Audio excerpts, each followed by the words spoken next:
Hello, everybody. It's nice to have you here. We have some big things to announce. Today, at the request of Governor Bill Lee of Tennessee, who's standing with us, as you know, I'm signing a presidential memorandum to establish the Memphis Safe Task Force, and it's very important because of the crime that's going on, not only in Memphis, in many cities, and we're going to take care of all of them, step by step, just like we did in D.C. We have virtually no crime in D.C. right now, and we're going to keep it that way. It's our nation's capital. We're going to keep it that way, or we're going to federalize it if we had to, but we don't have to anymore because it's in such great shape. This task force will be a replica of our extraordinarily successful efforts here, and you'll see it's a lot of the same thing, although the numbers here are really something. They're really bad. Now, we did send FBI in about 4 months ago to work, and it brought some of the numbers down, and they did a great job, but we're sending in the big force now. We also sent them into Chicago on a sort of a moderate basis, and we brought down crime a little bit in Chicago, but we're now going to bring it down very big. We're going to be doing Chicago probably next. I was with a great businessman, a man who is involved in all cities through his business, and I say, who do you think should be next after Memphis? And he said, sir, you've got to save Chicago. We're going to wait a little while. But he said, you got to save Chicago. You can't let it go. And this is a very prominent man that everybody knows in this room. Another man in Memphis was saying, Bill, he was saying, very interesting, he's on the board of FedEx. And his hotel is about a block away. And he said, when I walked there, I said, you know, I don't want to do this again. I never want to do it again. And they won't let me walk there. They take them in armored vehicles. They take the board members of FedEx in armored vehicles like a block away to the hotel. This shouldn't be the U.S. This shouldn't be the United States of America. The task force will be a replica, as I said, and it's going to be, I think, equally successful. This is a tremendous success we've had in Washington, I can tell you, and everyone knows it. And people in the White House that work here and other people that I know are calling me and thanking me. They're going out to dinners. They're doing things that they haven't done in years. The effort will include the National Guard as well as the FBI, ATF, DEA, ICE, Homeland Security investigations, and the U.S. Marshals, and more along the prosecutors. We're going to have DOJ led by U.S. Attorney for the Western District of Tennessee, who is here or not here? Is that person here? That person is going to be very busy. So we're going to have U.S. Attorney for the Western District of Tennessee, and most importantly, Pam Bondi's here. She's heading it up, and she's doing an unbelievable job in every respect beyond this. So also worked with some of the members of the team right here on D.C., and we're very proud of that effort. We essentially had the crime down to a very low rate in 12 days, and within another 10 days after that, it was so incredible. And it continues at that level, and we're going to continue. We have to because it's our capital. This team will deploy the full powers of federal law enforcement agencies and enforcement generally to restore public safety and get dangerous career criminals off of our streets. We're going to get them off. In 2024, Memphis had the highest violent crime rate, the highest property crime rate, and the third highest murder rate of any city in the nation. Other than that, they're doing quite well, thank you. A person is 4 times more likely to be murdered in Memphis, Tennessee today than in Mexico City. It's been, and you know Mexico City is not a cakewalk. It's been overrun with carjackings, robberies, shootings, and killings. There were 249 murders, 429 rapes, 5,616 burglaries, and 12,522 violent assaults in just the last little while in 2024 and in pieces of 2025, where it's actually gotten worse until recently when we sent the FBI down to see what the hell is going on. Last month, a vicious thug carjacked an elderly woman parked at the movie theater, dragged her out of the car, and body slammed her into the pavement, where she is still trying to recover. Probably won't be successful. So we're not going to allow this kind of savagery to destroy our society anymore. We're stopping it, doing one by one, time, but we want to go quickly. We don't want to lose Chicago. We're going to lose Chicago. We're going to lose places like you go to St. Louis. We're going to lose St. Louis. We're not going to lose. We want to save these places. You're going to lose them. It was the way the man said it. A very high quality man. I said, "Who would you do next?" He said, "Sir, do Chicago." You don't want to lose Chicago. We're not going to lose Chicago. So we're going to have to go very big, and we're going to go probably, we're thinking about it for next Pam. We were going to hold it off. We're going to do some of the smaller ones. And the truth is our people are so good. Gaddy, you're doing a great job wherever you may be. We're doing so good that I don't think we need too much practice, right? But we got to go and save our big cities, our great cities. Chicago's a great city, and we're going to make it great again very soon. And I think we can do that. Despite the tremendous size, I think we can do a real job, and we're going to give you the resources that you need. So with that, I'd like to just end by saying we're going to make Memphis safe again, and I'd like to ask Governor Bill Lee to say a few words, and then Pam can talk, and anybody else you'd like to talk to. We'll go through the whole list. We have all day long if we have to, because this is a very important thing. We have to save our country from violent crime. So, Bill? Yes, please. sir. Mr. President, first of all, thank you. Thank you. Thank you for your commitment for federal resources to the great city of Memphis. And it is a great city, and it has a great history and a great legacy. And we are very hopeful and excited about the prospect of moving that city forward. I've been in office 7 years. I'm tired of crime holding the great city of Memphis back.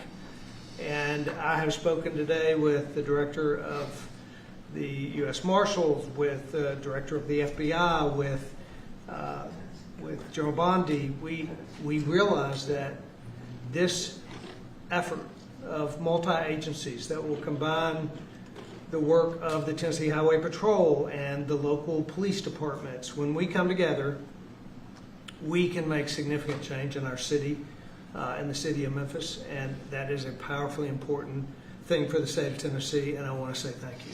This will be your proudest moment when we see you in 4 or 5 weeks, maybe sooner.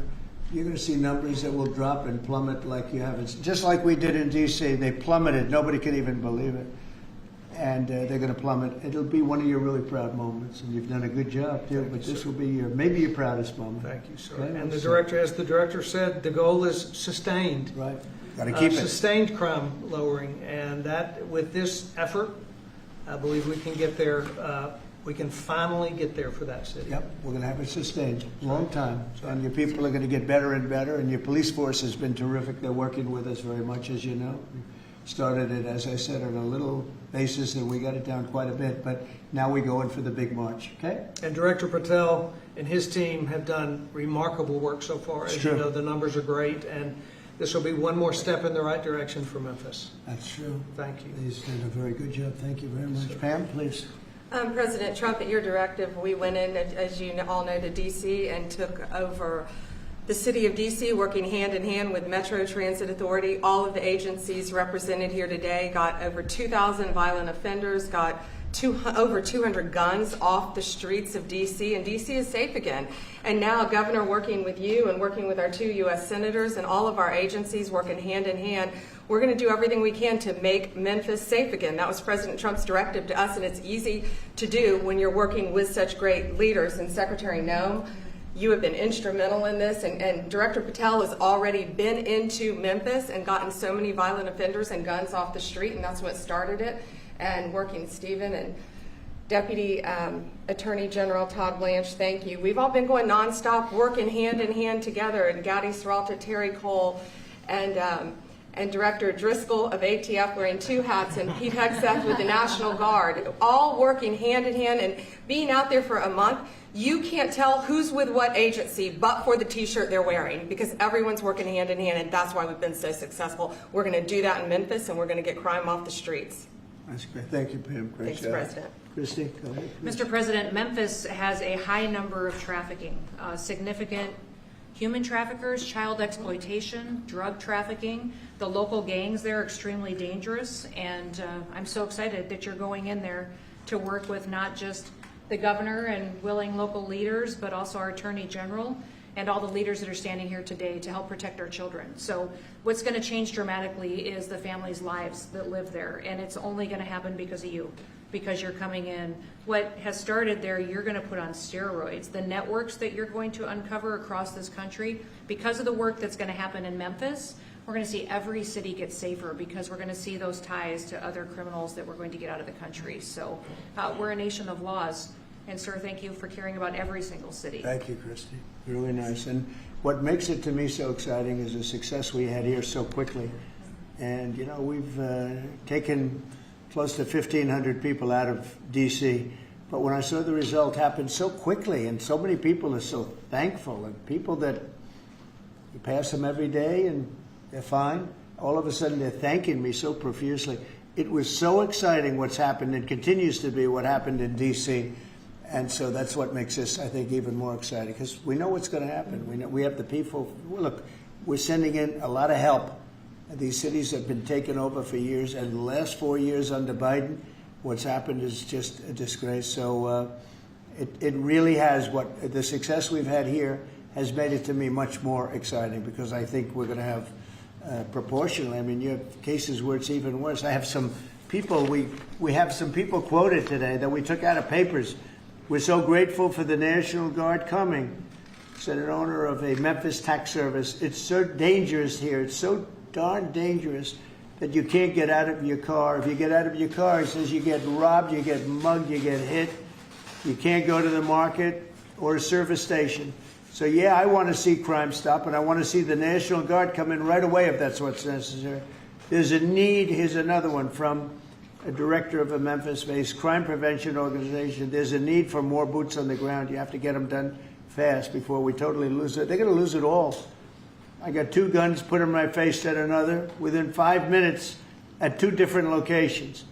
Said, I got a gun put in my face. Then I went someplace else, had another gun put in my face.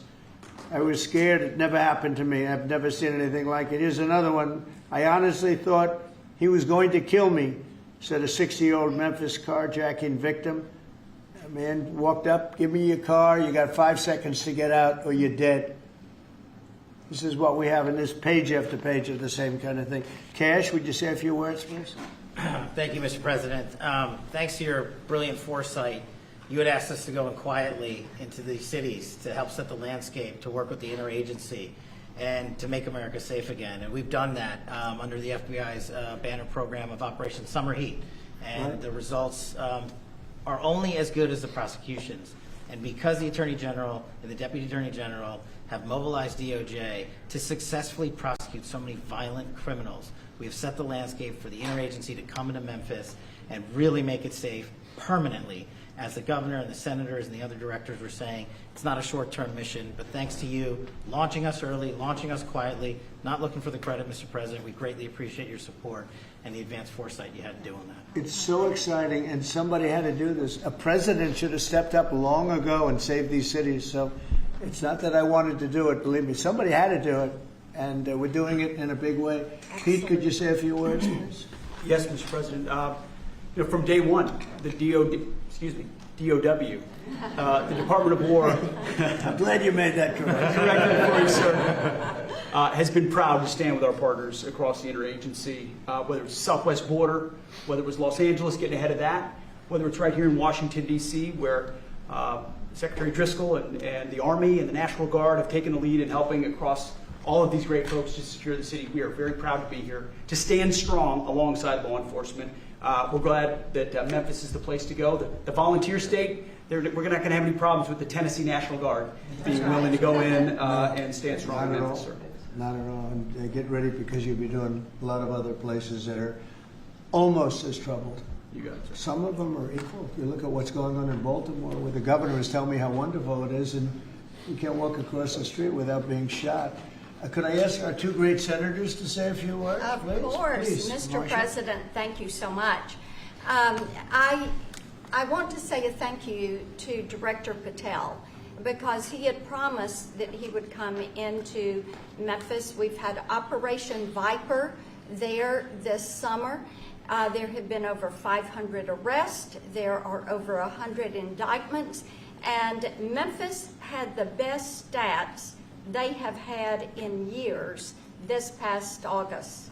Last month, it was the best August they have had. It's because of the work that's been done. And now to have a new phase of this enforcement for Memphis, where we are going to have all of these agencies working as a team, as the governor said, making certain that this is a long-term effort to make Memphis safe again. Mr. President, we are so grateful and we thank you. Thank you. Yeah, thanks, Mr. President. And this is an issue that's plagued Memphis since I was a boy, Mr. President. And it's time that we addressed it. And I appreciate your leadership allowing us to do that. And the team that you've assembled here is going to help us deliver the most fundamental responsibility of our government, and that's public safety. This shouldn't be a partisan issue. This should be something that is our primary goal. And certainly I hope to see Memphis become the safest city in America. And thanks for the effort of all of your team here to make certain that happens. Thank you, Governor Lee, and I want to say thanks to the Memphis Police Department and the Sheriff's Department there too, who have all worked closely to bring this together. I look forward to tremendous results. And I want to thank the FBI for the last 4 or 5 months, because they have brought down the numbers quite a bit. Chicago here and a couple of other places that we can talk about later if anybody wants to. Could I ask you to, Mr. Gaddy, say a couple of words also? You really did lead the charge here, and you've done such a great job. Please. Mr. President, thank you for always supporting law enforcement. I think the major difference here in Washington, D.C. has been your support for law enforcement, has been empowering the men and women that are on the street working every single day. And I look forward to not only going to Memphis, but other places in Tennessee as well. And I think you'll hear from us real soon, Mr. President. Thank you for your support, sir. We have plenty of places. Yes, sir, we do. You know the country very well. That's great. Thank you, Terry. Please, Mr. Gaddy. President, I just want to say that we're honored once again to lead the charge with the United States Marshal Service, leading and joining 22 other federal agencies.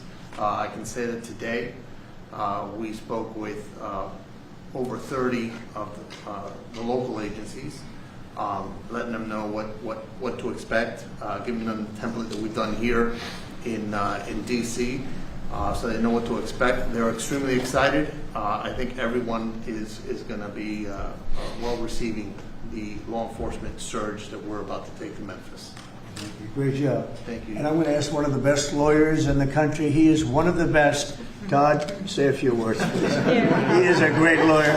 Thank you, Mr. President. Yeah, look, I think it's been said for the past 15 minutes, the President ran on making this country safe again, and we do not make this country safe again unless we go into our cities where there's the most violent among us and go street by street and block by block and arrest the men and women in this country that are destroying cities and communities for the rest of us. And so what we plan on doing, as the governor said and the senator just said, this has been a problem in Memphis for a long time. We plan on delivering Memphis back to the citizens that are there to raise their families, to go to church, to be in their communities. That's our goal, and that's what we plan on doing, whether it takes 2 weeks or 2 years. That's what we're going to do. Thanks, Todd. The great Stephen Miller, please say a few words. Thank you, Mr. Show President. the same emotion you do on color. That's hard to do. Yes, I think that's going let's to be see if I can do it.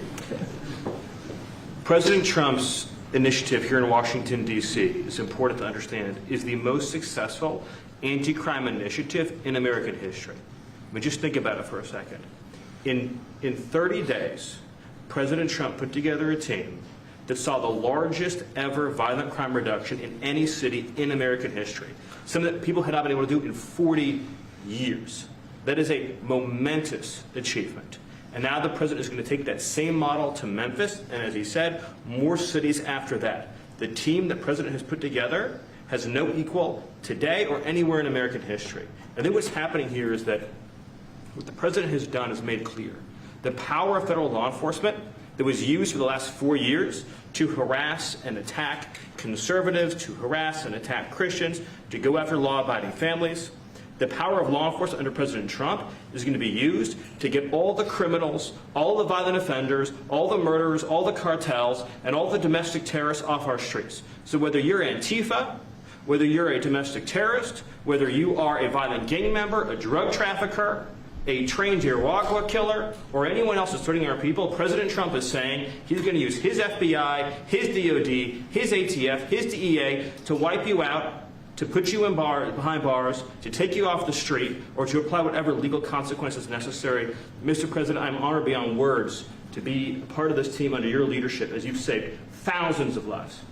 Thank you very much. Come on over, let's sign that bill. You want to say anything about our great military real fast? He's won a job, he's doing this guy. Mr. President, so our Army National Guard is honored to be part of this mission. This is their community. A lot of them are from D.C., they're from Tennessee. When you talk to them, when you talk to the actual population out there who interact with them every day, they say it's a blessing to have them as a part of their life. And then for the National Guard getting to have this where they get to improve their communities, where their kids are growing up and they're going to church, and this is where their families are. Many of them, sir, have said this is the honor of their lifetime, so thank you. Look at that nice face, and yet he's a killer. That nice, beautiful face, and he's a total killer. I don't know how you do it. Huh? Lotion, Great. sir. Everybody here. All right, here we go.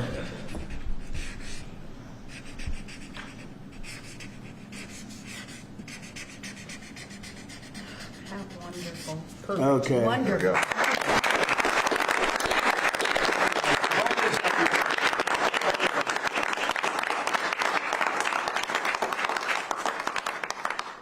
Thank you, Do you have sir. any? Thank you very much. Thank you. Thank you very Very much. much. Mr. President. No, thank you very much. Great job.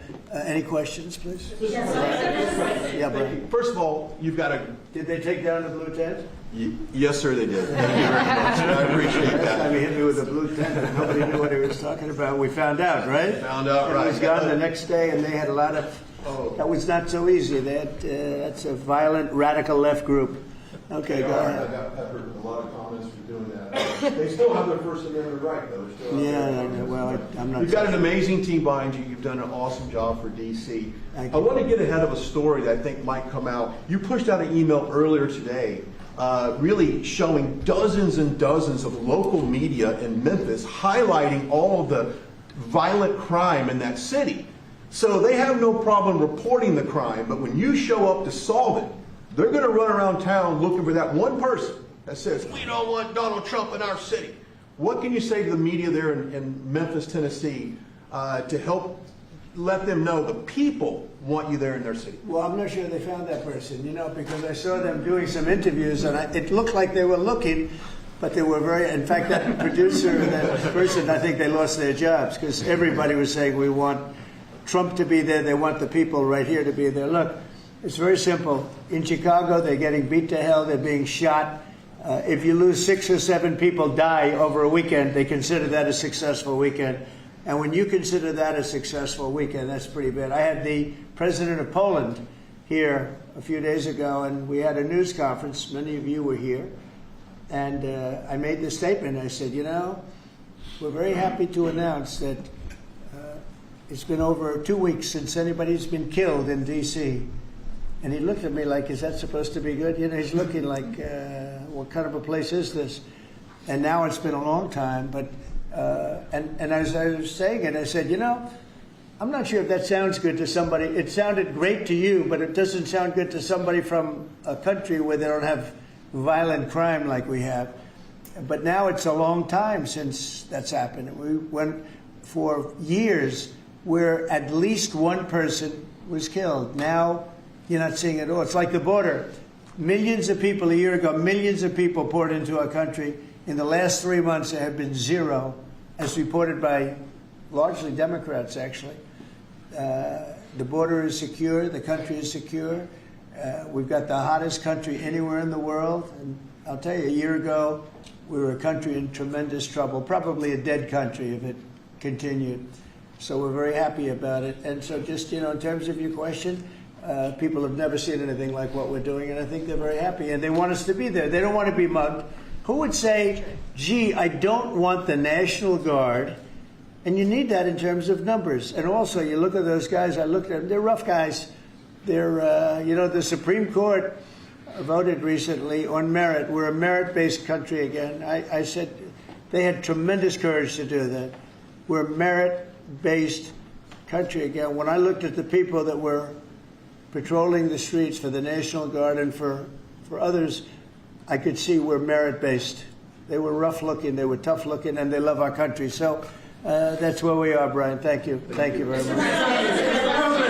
Yeah, please. Yes. Given with all the that's going on with Charlie Kirk's assassination and the left wing, a lot of left wing violence going on, do you have plans? And actually, this is a great opportunity with all these people here. Do you plan on designating Antifa finally a domestic terror organization? Well, it's something I would do, yeah. If I have support from the people back here, I think we'd start with Pam, I think. But I would, if you give me, I would do that 100%. And others also, by the way. But Antifa is terrible. Are there other groups that you can think of? There are other groups, yeah, there are other groups. We have some pretty radical groups, and they got away with murder. And also, I've been speaking to the Attorney General about bringing RICO against some of the people that you've been reading about that have been putting up millions and millions of dollars for agitation. These aren't protests. These are crimes, what they're doing, where they're throwing bricks at cars of ICE and Border Patrol. And they come in with a beautiful new car. They're so proud. It's Border Patrol, ICE, it's got whatever it is. And they're throwing rocks at it. And after 50 yards, it looks like an old beat-up vehicle. It was just brand new. It was just bought for the purposes. And they don't have to take that anymore. I let it be known. We'll take responsibility. They don't have to take it anymore. And they don't want to take it. They were told by a past administration, it became almost a culture, if somebody throws a rock at you, do nothing. If somebody spits in your face, do nothing. And I say, when they spit, you hit. You do whatever you want. You do whatever the hell you want. I watched it so sick it made me. For 4 years, I had to sit home and watch people screaming at policemen and spitting in their face, and they weren't able to do anything. They just had a grin and bear it. They're standing up like a piece of steel. And a woman, in many cases, women, you can see they're professional agitators. I had one the other night. I had 4 the other night, all in one group, total phonies. I started to scream when I got into a restaurant, something with Palestine. And I said, well, I'm doing a great job for peace in the Middle East. I should get lots of awards for that, right? With the Abraham Accords and everything else. But a woman just stood up and started screaming. And she got booed out of the place, too. There were a lot of people in the restaurant. I went there to show how safe, and it was safe. I mean, the woman is just a mouthpiece. All she was a paid agitator. And you have a lot of them. And I've asked Pam to look into that in terms of RICO, bringing RICO cases against it, criminal RICO, because they should be put in jail. What they're doing to this country is really subversive. Is that Mr. President, can I ask you one on crime? Mr. President, can I ask you one on crime and one on Charlie Kirk? You've floated potentially going into St. Louis. You mentioned you want to go into Chicago next. Could St. Louis be after Chicago? It's going to be around there someplace, yeah. We got to save St. Louis. Got to save these cities. This isn't like, we're going to do something. We have to save St. Louis. We have to save Chicago. I know all about Chicago. I have a great, beautiful building. I'm so proud of it. But, you get less proud when you see all the crime. When they announced 2 weeks ago, 11 people killed, just over a weekend, I think they said 38 people shot and 11 people dead. And then you watch Pritzker get up and say, we've got crime under control. And I will say that Cash and the FBI did a good job. With a very light force, they went in, and for about 4 months, Cash or so, they've been working on keeping crime down. They have brought the numbers down a little bit. But those are the easy numbers. The first 20, 25% are the easy numbers. That's where it gets. Then you have to bring in the big forces, right, which is what we always intended to do. But I think the FBI's done a very good job. In particular, in Memphis and Chicago, they brought it down a little bit. Like 20% and 25%. Well, I guess it's not so little, but we have a long way to go. We think Chicago is going to be next, and we'll get to St. Louis also. And on Charlie Kirk's assassination. And New Orleans we want to get to, too. Your FBI is investigating the potential role of left-wing organizations in the assassination. I'm wondering if you think if Charlie Kirk's assassin worked alone or if he worked with it. I don't know. I mean, I can tell you he didn't work alone on the Internet, because it seems that he became radicalized on the Internet. That's just by watching the same things that you're watching and hearing. It looks like he became radicalized over the Internet. And it seems like his wonderful parents brought in a wonderful neighborhood, smart guy, great boards, great marks, great student. And then something happened to him over a fairly short period of time. Looks like he was radicalized over the internet, and it's radicalized on the left. He's a left.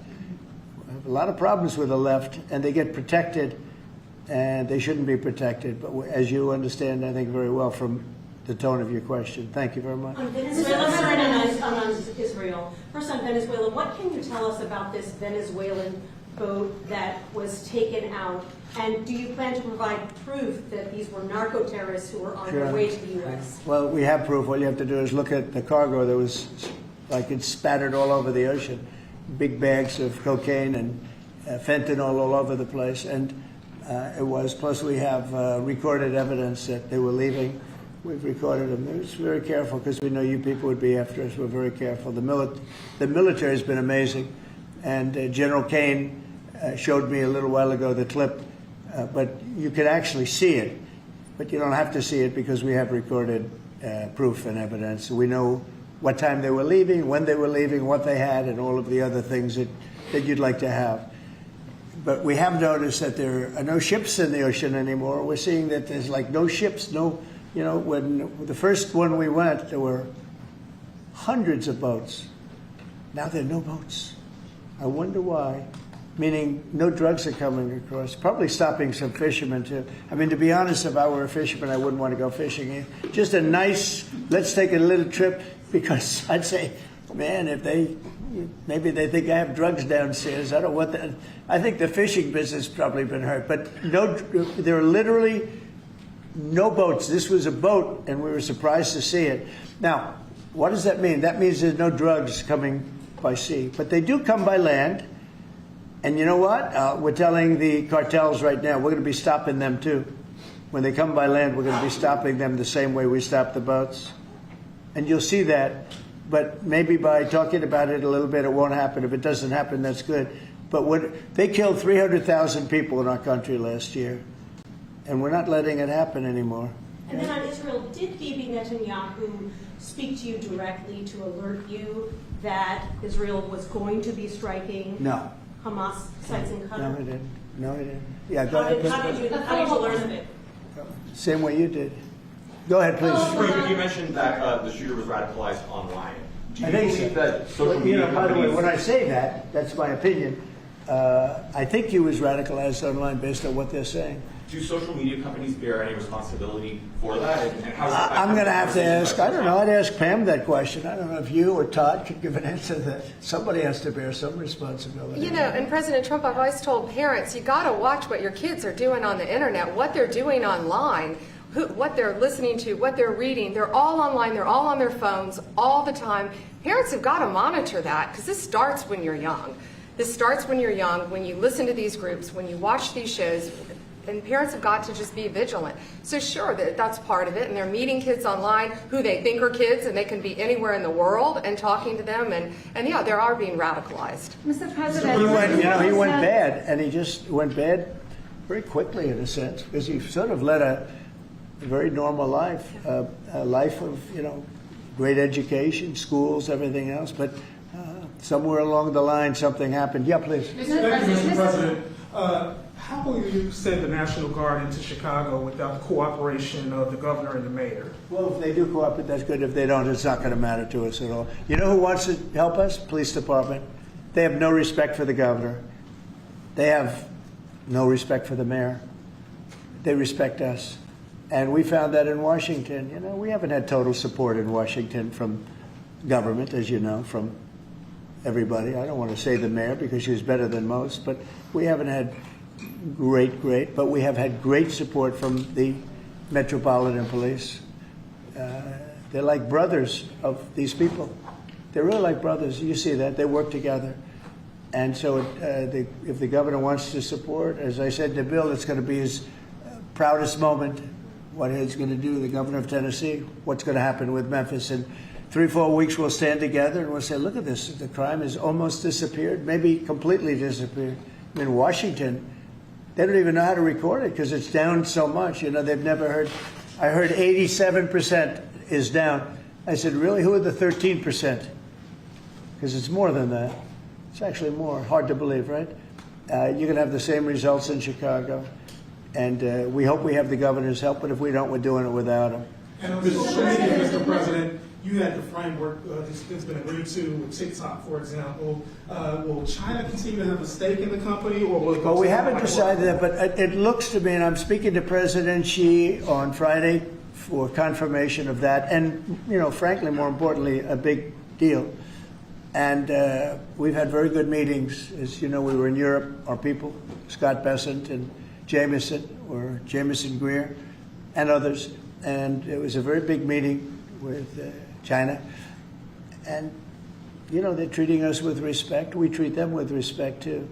But it was very successful. And on top of it, we have what could be a very good deal. Don't forget, I've had more people say, could you try and keep TikTok alive? I use TikTok. I mean, I have to admit it. In the election, and look how I did with youth. No Republicans come close. I blew everyone away. If you look back, not so long ago, Romney, he got like 7% of the youth. I got like 8 times that amount. I got tremendous numbers of youth. By the way, I want to say, Charlie helped me, and Charlie was the one. Get on TikTok. He used to say to me, "Get on TikTok." Charlie was unbelievable. So. Probably, and I did. I had somebody named TikTok Jack. And he'd put that camera, he said, just a real quick statement, sir, like 10 seconds or less. They didn't like anything over 10 seconds, but it worked. But Charlie is the one that really, and my son Barron also. And I have to say, Don, Eric, the whole group, it's important.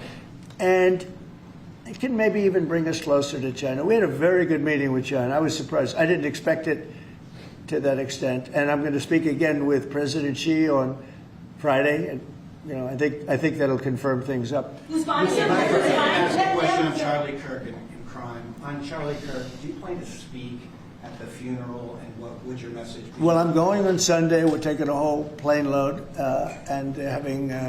I was invited on Saturday, but I said I'd rather save it for Sunday. We're going to have a stadium, and I'll bet that stadium is going to be pretty packed, maybe completely packed.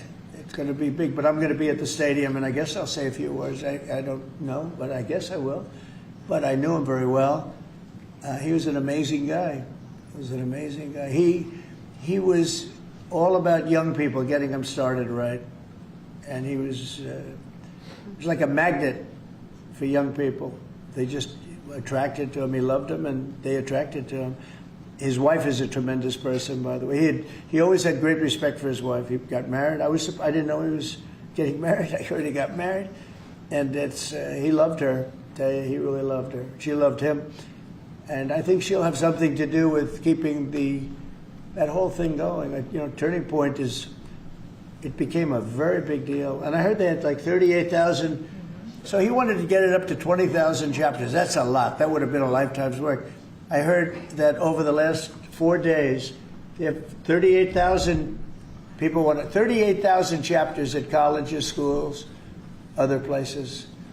Numbers that, nobody's ever heard of numbers like that. So I think Turning Point could be, through what happened, this horrible act, it could be maybe bigger than it could have ever been had he been there. And I will say this, he'd be very happy if he saw what was going on. And there's some very good people, because I speak at Turning Point quite a bit. And Charlie would call me up. So the last time I spoke to him, he said, sir, and I think it was Phoenix, sir, could you get to Phoenix? This was like in a day. I said, Charlie, I'm the President of the United States. You're coming, asking me if I could speak tomorrow in Phoenix. You can't do that to me, Charlie. But usually I ended up going. He was great. He was a great guy, and he didn't deserve this. He didn't deserve this, believe me. Ilhan Omar, after his assassination, called Charlie Kirk a reprehensible human being. Should he be stripped of her committee assignments? I would say, I think she's a disgraceful person. I think she's a disgraceful person, a loser.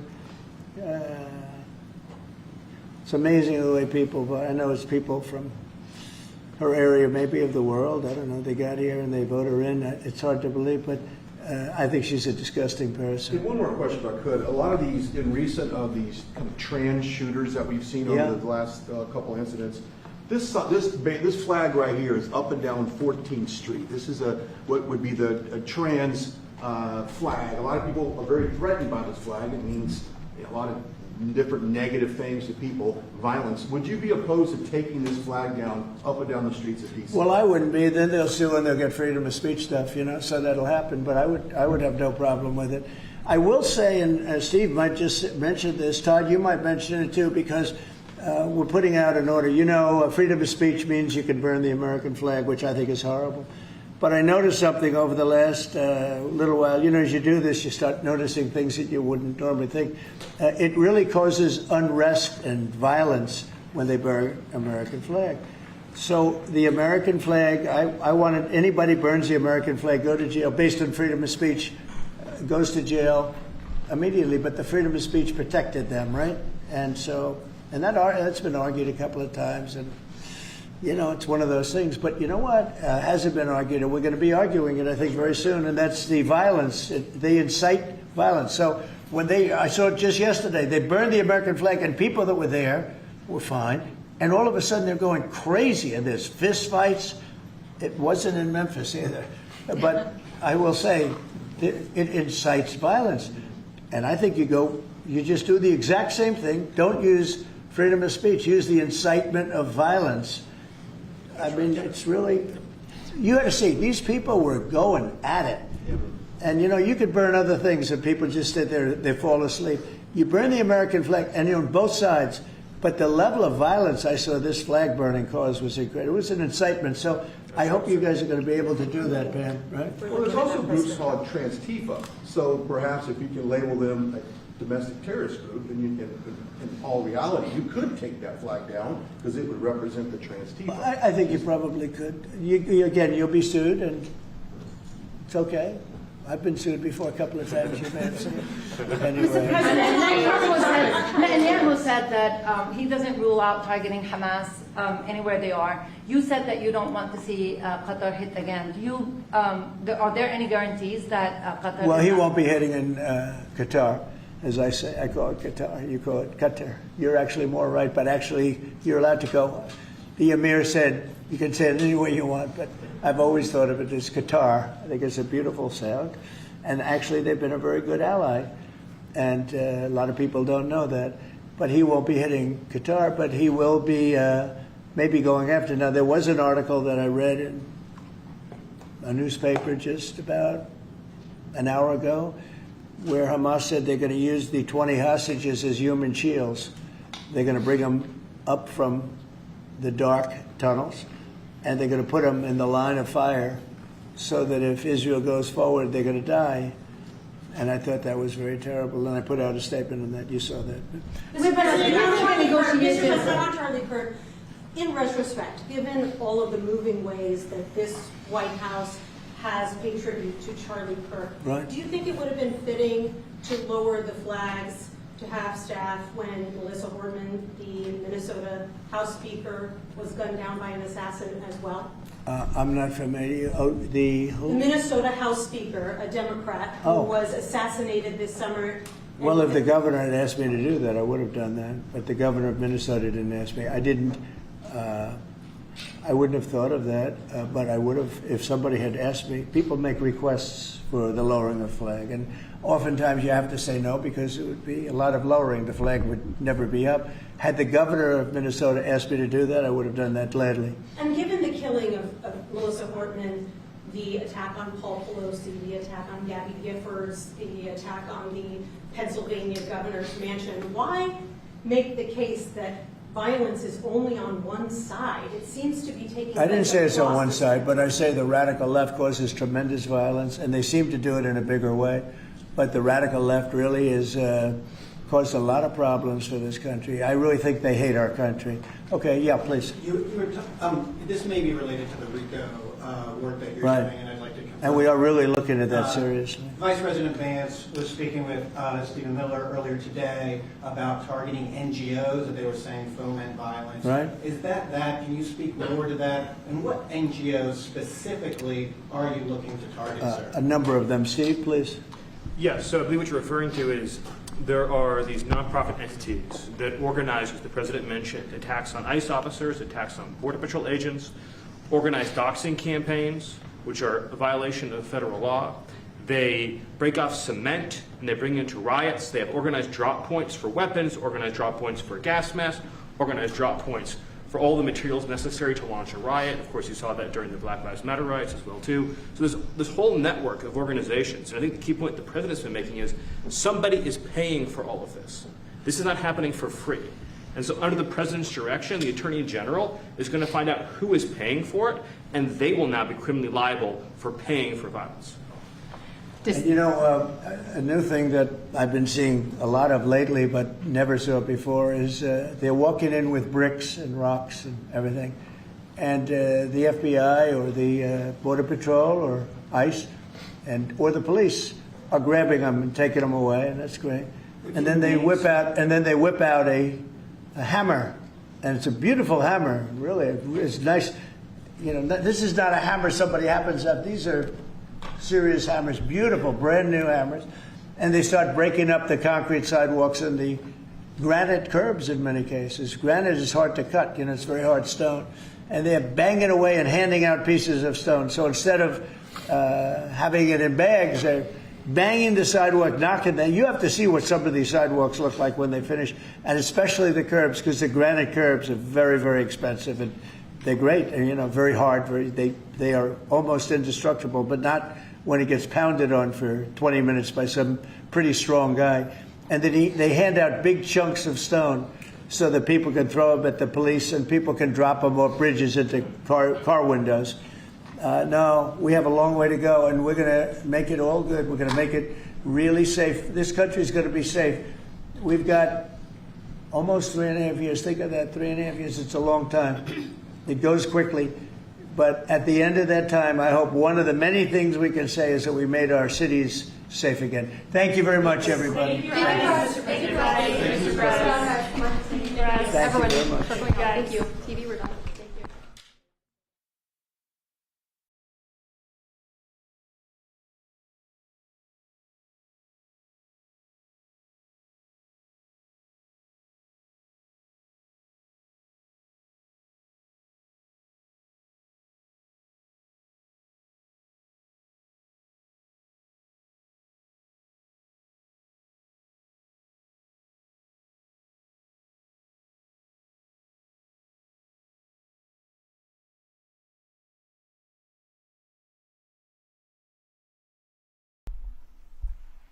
Thank you very much, and thank you for being here in the Oval Office, one of the great places of the world, as we make a historic announcement about the Golden Dome Missile Defense Shield. That's something we want, and Ronald Reagan wanted it many years ago, but they didn't have the technology, but it's something we're going to have. We're going to have it at the highest level.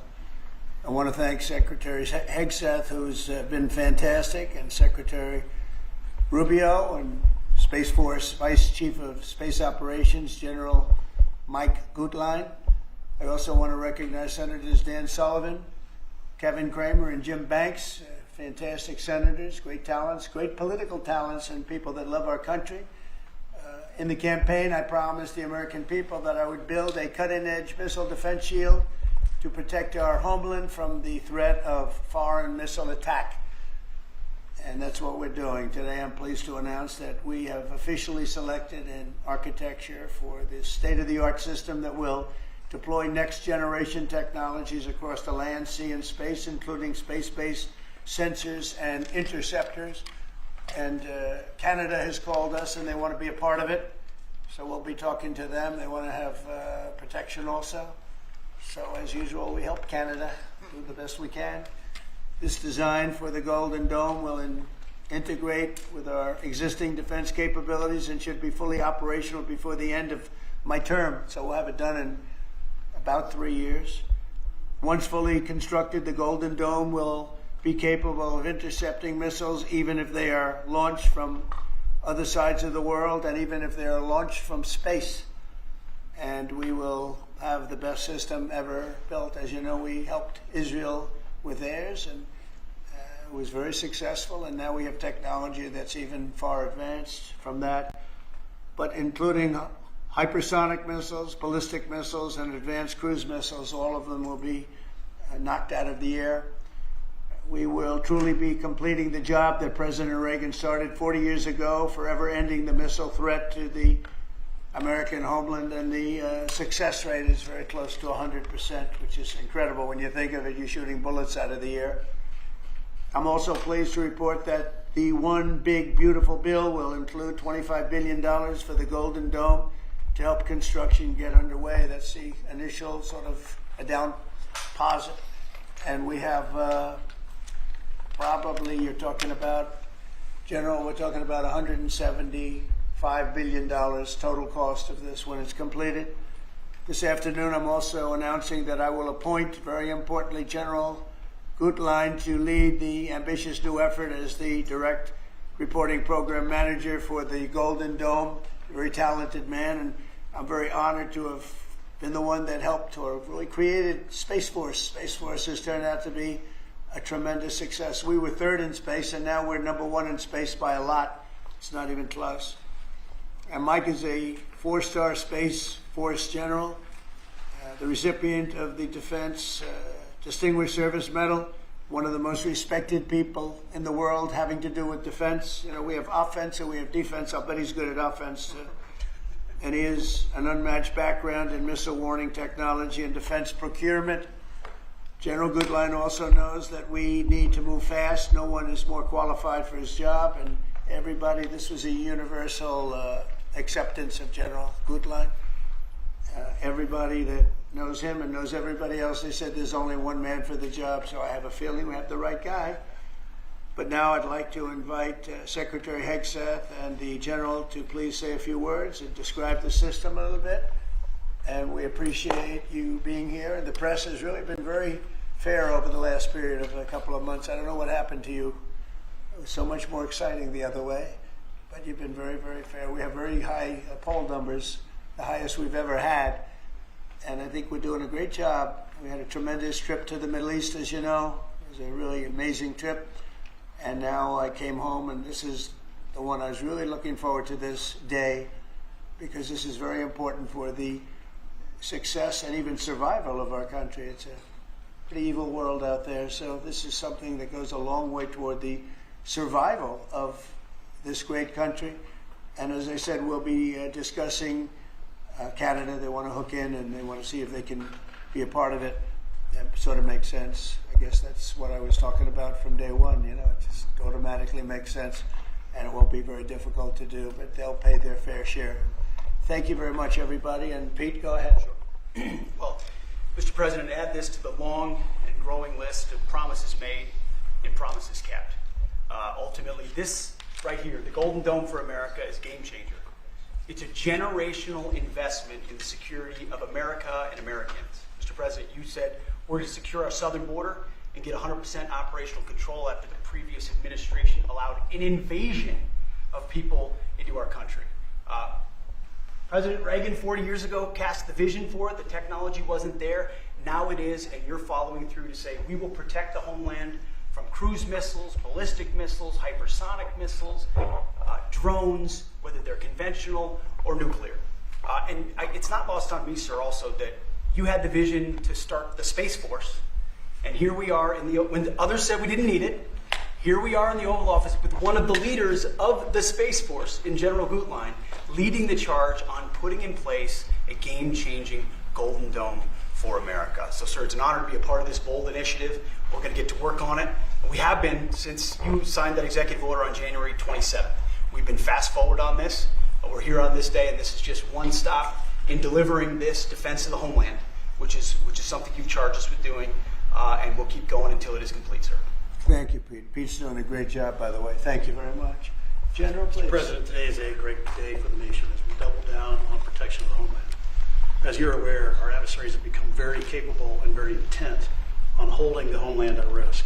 While we have been focused on keeping the peace overseas, our adversaries have been quickly modernizing their nuclear forces, building out ballistic missiles capable of hosting multiple warheads, building out hypersonic missiles capable of attacking the United States within an hour and traveling at 6,000 miles an hour, building cruise missiles that can navigate around our radar and our defenses, building submarines that can sneak up on our shores, and worse yet, building space weapons. It is time that we change that equation and start doubling down on the protection of the homeland. Golden Dome is a bold and aggressive approach to hurry up and protect the homeland from our adversaries. We owe it to our children and our children's children to protect them and afford them a quality of life that we have all grown up enjoying. Golden Dome will afford that. I greatly appreciate your trust in me and your nomination in me and your trust in the team to deliver this. It is a great day for America. And also, very importantly, we're the only ones that have this, we call it super technology. Nobody else has it. And nobody else has really near what we have. So this is a very exciting project. This is something that will, the general said close to 100% protection. So that's something we need. I think it's and everything's going to be made in the USA, by the way, very importantly. So it's something that I've been looking forward to for a long time. And I just noticed you two, Jim, you're standing there, and behind you is a very important document, Declaration of Independence. And that was in the vault for many decades right under this area. They have vaults with pictures on top. You have Abraham Lincoln. You see that was the original Abraham Lincoln, the original Washington. And does everybody know who the middle was? General Grant. And so it's very exciting. You look over here, and above Ronald Reagan, you have Thomas Jefferson. That's Monroe from the Monroe document. And you know who that is, right? Andrew Jackson. So we have a lot of very exciting pictures, and on the other side, likewise, some great presidents and great people. And many of these, because people were asking about them, many of them, almost all of them, were in the vaults or nearby, but generally in the vaults downstairs. Well, we have some great. So it's very exciting, and the place has become a little different than you first saw it, Jim, right? Yes, much better. A better. little bit different, it's slightly better. But to think we had them, and some were in the vaults for over 100 years. So it's pretty cool stuff. Everybody knows Jim Banks. He's a great congressman, and now he's a great senator from Indiana. And you might want to say a few words. Well, your legacy with Space Force, Mr. President, is already big, but the Golden Dome is going to be an even bigger legacy for our country. And Indiana is going to help you make it. Right. The space satellites that are made at Fort Wayne, Indiana by L3 Harris, all the work done at Crane Navy Base in southern Indiana is going to be a big part of it. And Hoosiers are very proud of that. We're proud of you. Thank you very much. It'll be a big factor. Thank you, and good luck, and congratulations. You won that race by a lot. That wasn't even a contest, right? Well, thank you. Thanks to you and all of your support. Thank you very much. Thanks. Please go ahead. You missed that. This is Senator Kramer, and he's one of our best. Can't get any better. Go ahead. Well, you're very nice, Mr. President, and thanks for this. And I remember the day in your first term when you called, and I was a brand new baby freshman senator on the Armed Services Committee, and you said, I want to have a Space Force. Would you lead the effort on the Senate Armed Services Committee? And I felt so proud thinking that you chose me, only to find out later no one else would do it. But nonetheless, it worked out really, really, really well because North Dakota has some great space assets. Yeah. And that contribute to that, and to Golden Dome. No surprise that you would be the president that would come along and put the homeland first. And this is just one more example of that. So thanks for this and for allowing me this opportunity. And by the way, let me just add my strong endorsement of General Goodline's role in leading this. I don't know anybody better, for sure, better equipped to do it than he is. Everybody said that. Yeah, that's for sure. Dan Sullivan, Alaska, Senator. Thank you, Mr. President, and thank you for your continued leadership on missile defense. We were talking earlier how in 2019 at the Pentagon, you laid out a speech about the Missile Defense Review that had all these principles on missile defense you articulated then during your first term, and now the Golden Dome is all of that. So you're continuing to lead. We really appreciate it. The Congress is stepping up, as you mentioned right now in the budget reconciliation bill, $25 billion for the Golden Dome. And what Senator Kramer and Senator Banks and I and many others, we're working on and I briefed you on this before, sir, on our Golden Dome Act, which we think will have, in terms of legislation that can help cement what you're doing right here, getting the Congress behind it, not just with the funding, but with authorization. So we're working closely with Secretary Hegseth, General Gutlein, and the whole team. So we're very honored to be here, sir. And Alaska is the cornerstone of missile defense right now in terms of ground-based missile Right. interceptors, That's right. in terms of radar systems and track incoming missiles. So my state is honored to continue to play a critical role in all of this and build on it. And we're really excited to be here. Thank you. Thank you very much, Dan. Great. Any questions? Mr. President, you had mentioned at the beginning of your remarks that this was a campaign promise of yours. Have military commanders asked for this system specifically? Because NORAD had said previously that the current system was adequate. So what does this get the United States Somebody that said the isn't current already system is in adequate. before? There really is no current system. We have certain areas of missiles and certain missile defense, but there's no system.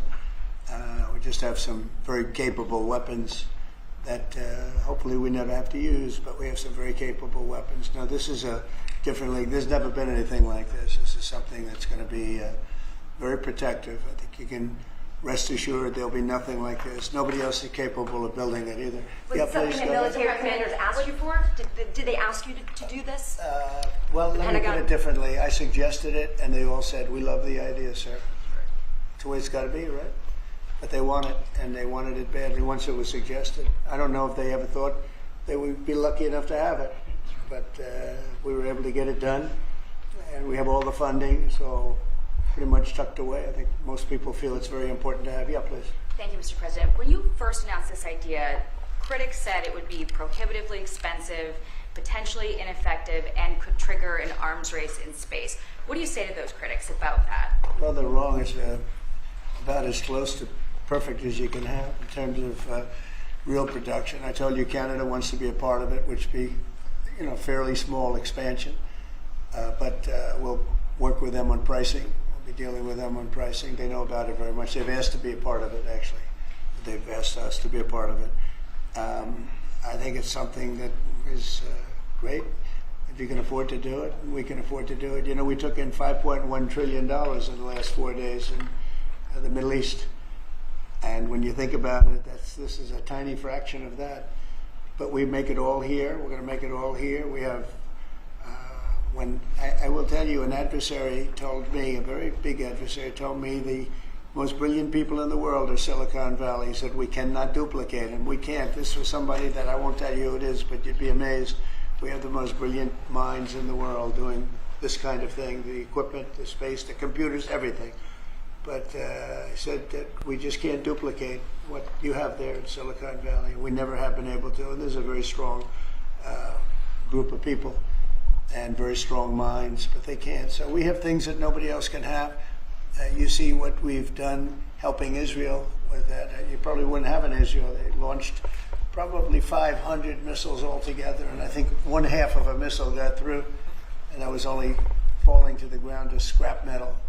It's pretty amazing, and this is in terms of technology far advanced from that system. And just one follow-up on the adversaries. Have you addressed Russia's ventures in space with a space-based nuclear weapon and told Putin to stop in your conversations with him? We haven't discussed it, but at the right time we will. Yeah. Mr. President, with the goal of keeping Americans safe with this, can you talk about the timeline? How long will this take to complete? We think it's going to be about a little bit less than 3 years, and we'll have a big phase-in very early. We're starting immediately with $25 billion. It'll cost about $175 billion completed, but we think in 2.5 to 3 years. Are you confident that you can get the funding needed from Congress quickly? It's amazing how easy this one is to fund. Some funding is tough and some is easy. When we say we're going to save everyone's lives in a crazy world, it seems to be very easy to get. Yeah, we've already spoken to everybody we have to speak to. Everybody's in, I would say, Dan, everybody's in line here, right? Yes, sir. $25 billion is a down payment in the budget reconciliation bill right now. Yeah, so I think Mr. President, on Russia, people actually love it. Mr. President, on Russia, are you worried about the reports on a military buildup along the borders towards Finland and Norway? No, I don't worry about that at all. They're going to be very safe. Those are two countries that are going to be very safe. And the secondly, sir, if I may, Volodymyr Zelensky is saying today that he's hoping for you to impose new sanctions on Russia.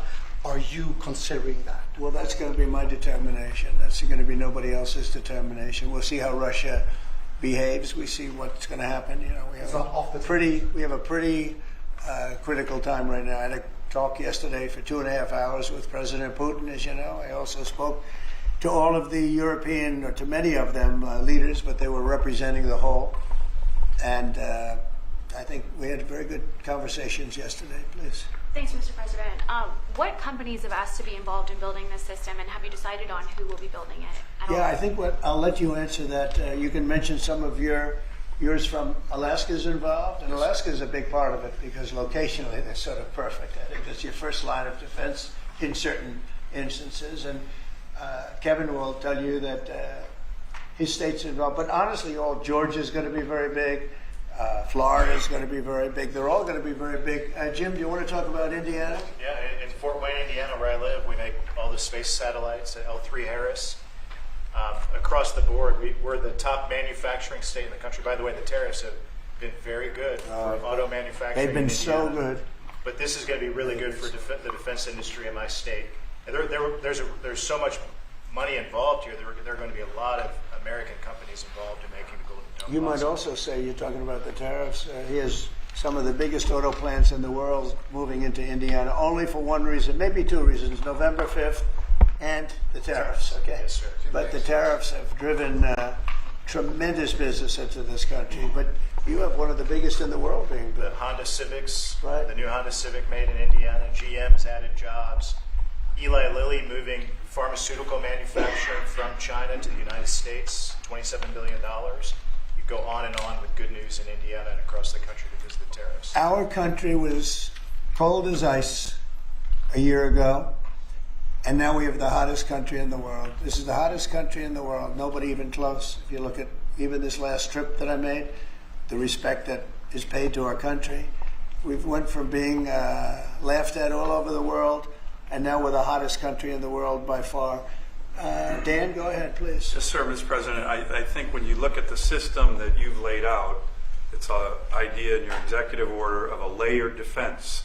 So you have initial ground-based missile interceptors, which are made by some of the big defense companies, Lockheed, Martin, Raytheon. But the beauty of your vision, Mr. President, is that it's layered, it's open architecture, and it goes up into space. So this is going to be some of the new defense tech companies that are very interested in it and can bring missile defense at a cost that I don't think, you said it, Mr. President, is unimaginable in terms of how much lower the cost is. So it's all across the board in terms of companies. Senator Kramer and I just met with a bunch from last week that are interested in this. And you said it earlier, Mr. President, our technology sector is head and shoulders above any other place in the world, and they're going to be a key part of this, and I think that's why it makes it so exciting. Mr. President, I think one of the things that's, and you alluded to this, the new autonomous space age defense ecosystem is more about Silicon Valley than it is about big metal, right? And so what's exciting about this is it makes it available to everybody to participate, to compete. Big companies, mid-sized companies, small companies, but General Gutlein is the perfect person, again, to sort all that out because he understands how it has to work together ultimately. And Pete, maybe we'll close with you. We have been discussing this for a long time. Peter and I used to discuss it when I was going to go on a show that he did very well and had tremendous ratings, but all he wanted to talk about was the military. He didn't want to talk about anything else. We used to talk about this. How about you closing it out? Yes, sir. I mean, like I said, without your vision, willing to say and do things when other people wanted to look away and pretend like the threat didn't exist, or be focused on foreign adventurism, some other threat that we've been told is affecting us. When you looked at the data, sir, from Russia to the Communist Chinese and their capabilities, what they're trying to do to supersede us and threaten us, how do we find the best innovators, the best military leaders, the best companies, tech companies? You mentioned open architecture. That's exactly right. So multiple companies can pour into this, sir. It's a layered defense. So if you miss at one, you catch at the next. And it integrates existing technologies that can speak to each other. So it moves quickly while also investing in further ranging space-based interceptors. So our enemies, our adversaries, are going to pay a lot of attention to this, just like they have to President Trump from day one. So you're defending the homeland, defending the American people. It's going to benefit my kids, grandkids, all of ours in this room. So thank you for your leadership. We're going to charge ahead as fast as we can. Very good. Great job, everybody. Thank you. Thank you very much. Will Elon Musk and Starlink be involved in this? Thank you, Press. Thank No you, cuts. everybody. Thank No you, everybody. cuts to Thank you, Medicare. President Trump. Thank you, guys. No cuts to Medicare. Thank you.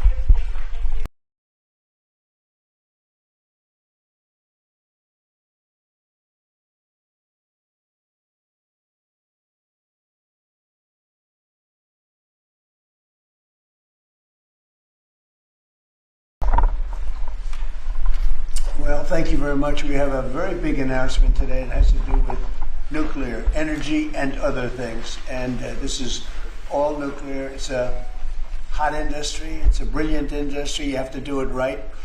It's become very safe and environmental, yes, 100%. So I'm going to ask Doug Burgum to talk about it a little bit to start. And maybe Will, you'll follow him up. Yes, sir. And we're going to have Pete Hegseth speak from a military standpoint, but this is very all-inclusive. We're signing tremendous executive orders today that really will make us the real power in this industry, which is a big industry. Doug, why don't you go ahead? Well, thank you, President Trump. This is a huge day for the nuclear industry. Mark this day on your calendar. This is going to turn the clock back on over 50 years of over-regulation of an industry. American greatness has always come from innovation, and we were very innovative. We led post-World War II in all things nuclear, but then we've been stagnated. We've choked it with over-regulation. Today, Will is going to walk us through a series of 4 executive orders. Each of these help attack separate issues that have held back this industry. And with us today, we've got a number of CEOs from the industry representing some of our largest nuclear providers, but also a big change. This is a time when capital and competition has finally come to this industry. We've got venture capital, we've got startups coming into all aspects of small modular nuclear, and we've also got an EO that's talking about the importance of us having a secure supply chain of being able to get that fuel load here in the United States as opposed from foreign sources. This has impacts on national security, on our defense, and again, President Trump here today has committed to energy dominance. And part of that energy dominance is that we've got enough electricity to win the AI arms race with China. What we do in the next 5 years related to electricity is going to determine the next 50, because this is the first time in history where electricity can be translated into intelligence. And we need that intelligence for every aspect of our economy, but also for defense. Pete Hegseth in the Department of Defense has been a key part of this, and this is going to help us make sure that we're providing the defense we need, where we need that AI, need the electricity, but also to secure our bases here at home and around the world. Secretary? Sure, I'll just add to that before going to Will. Energy security is national security. If we don't have reliable energy for our basing, for our troops, whether forward deployed or domestically, we're vulnerable. So by having small modular nuclear capabilities, which are rapidly being fielded, that we can use on our bases here and around the world, we're creating an environment where if things happen elsewhere, the military can be relied upon. Also, we're including artificial intelligence into everything we do. If we don't, we're not fast enough. We're not keeping up with adversaries. You need the energy to fuel it. Nuclear is a huge part of that, modular or otherwise. So we're going to have the lights on and AI operating when others do not, faster than everybody else because of nuclear capability. So this is a big game changer for us as well. And we're also talking about the big plants, the very, very big, the biggest.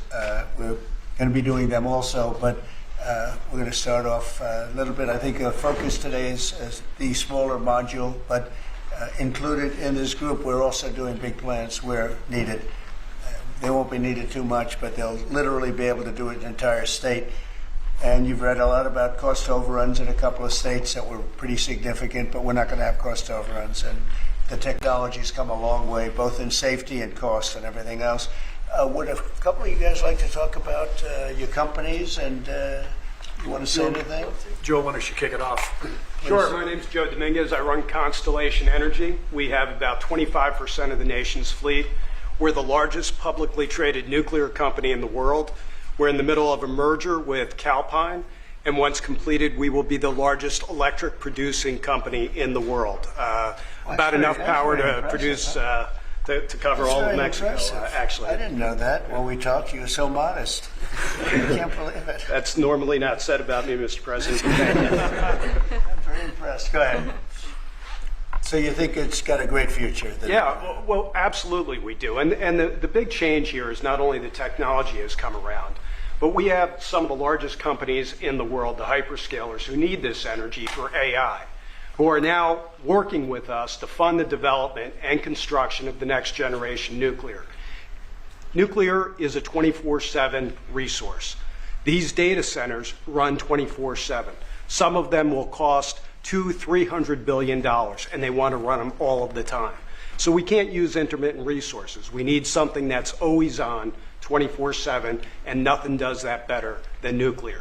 The problem in the industry has historically been regulatory delay. Mr. President, you know this because you're the best at building big things. Delay in regulations and permitting will absolutely kill you, because if you can't get the plant on, you can't get revenue, and the interest costs are horrible.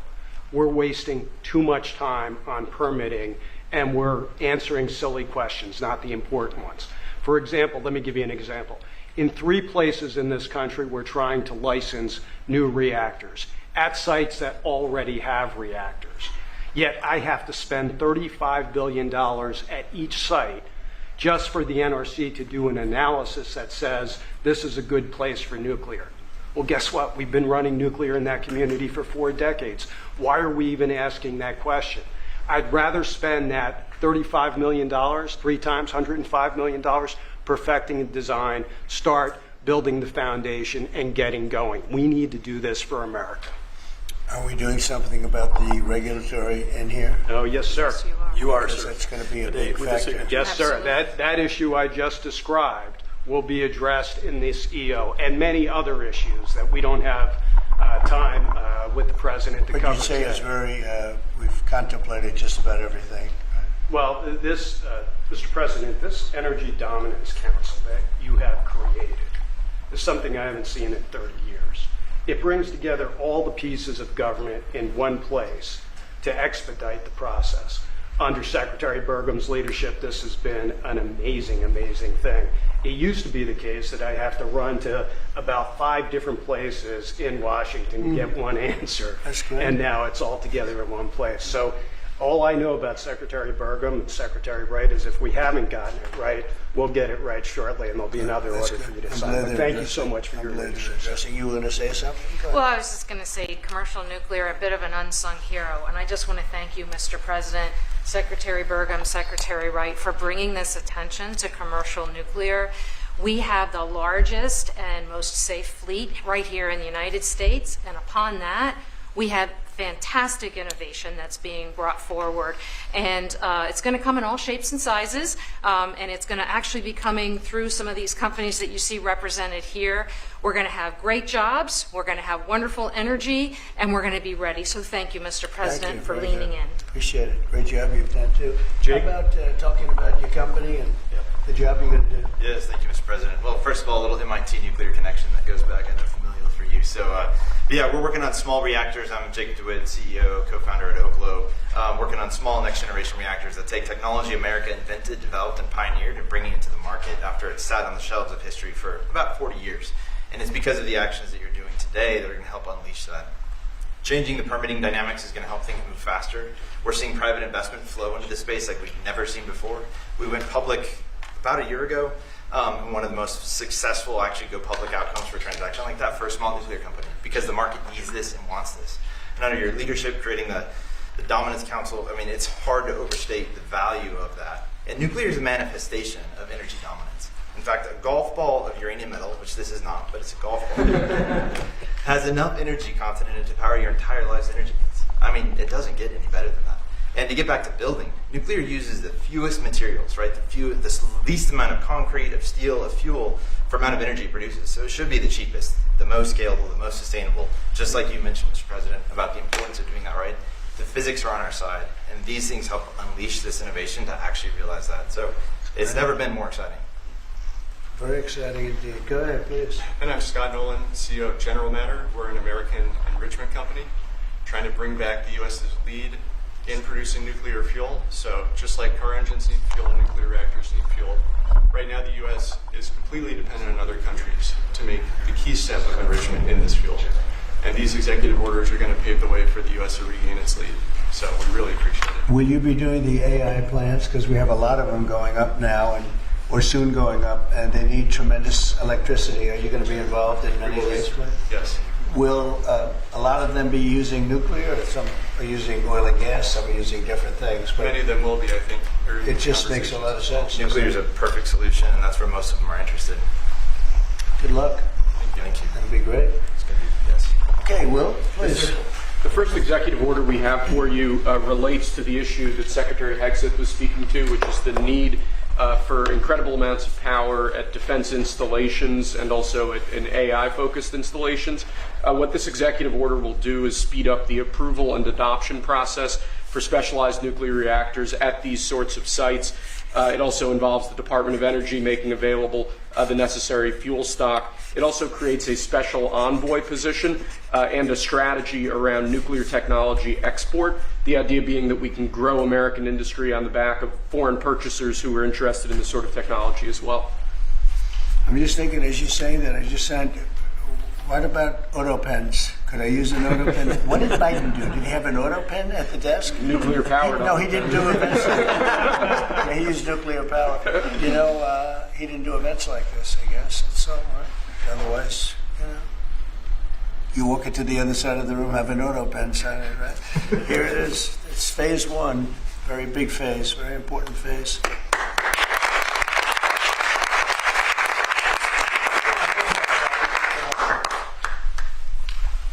Sir, this next executive order is intended to reform the Nuclear Regulatory Commission. You heard a few of the people here speak about the complex regulatory processes that have really held the nuclear industry back.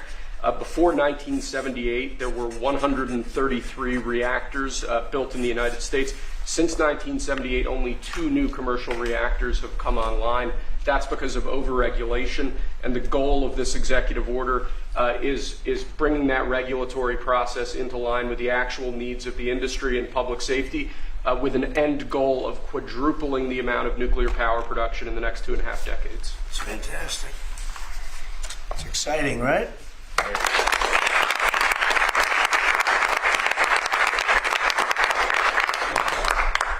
There you go. This next executive order relates to nuclear reactor testing, sir. The degree of overregulation and governmental inaction in this space in particular has had the effect of throttling development of new, highly modernized nuclear reactors that could really revolutionize the field of nuclear power generation. So this executive order, it orders a revised regulatory process to speed this whole process while preserving, obviously, core safety concerns. It also creates a new pilot program with an expectation that we will have 3 new experimental reactors online by July 4th next year. It's amazing. That's exciting.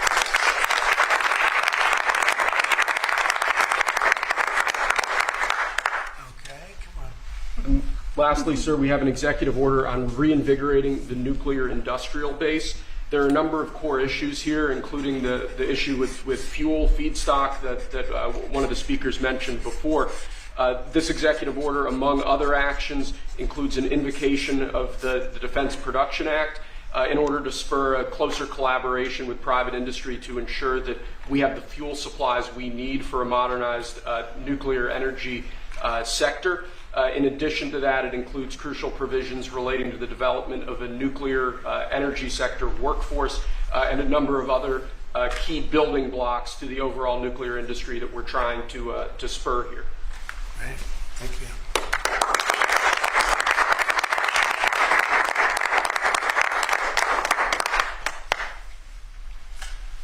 And we have one more for you here, sir. This doesn't directly relate to nuclear energy, but it's on a similar subject.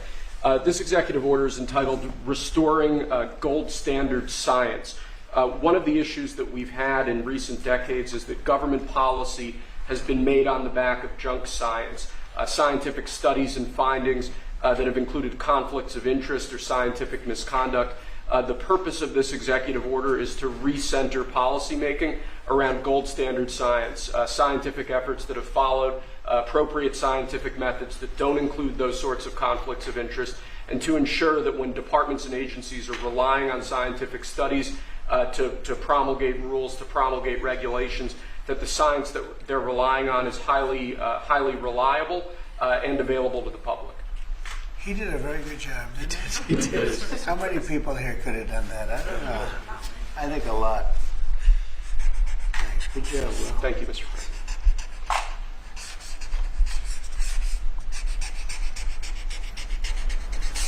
Is that it? That's all we have for you now. Do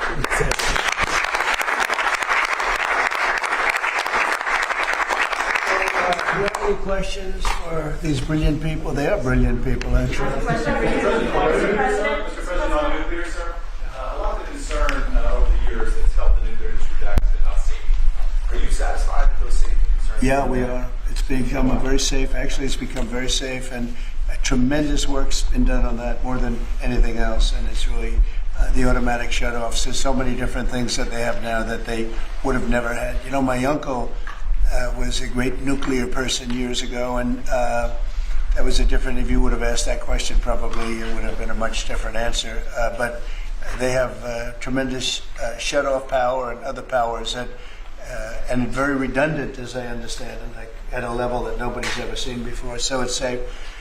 And we're going to do a lot of the small ones, and we're going to do some of the big ones. But yeah, very safe and clean.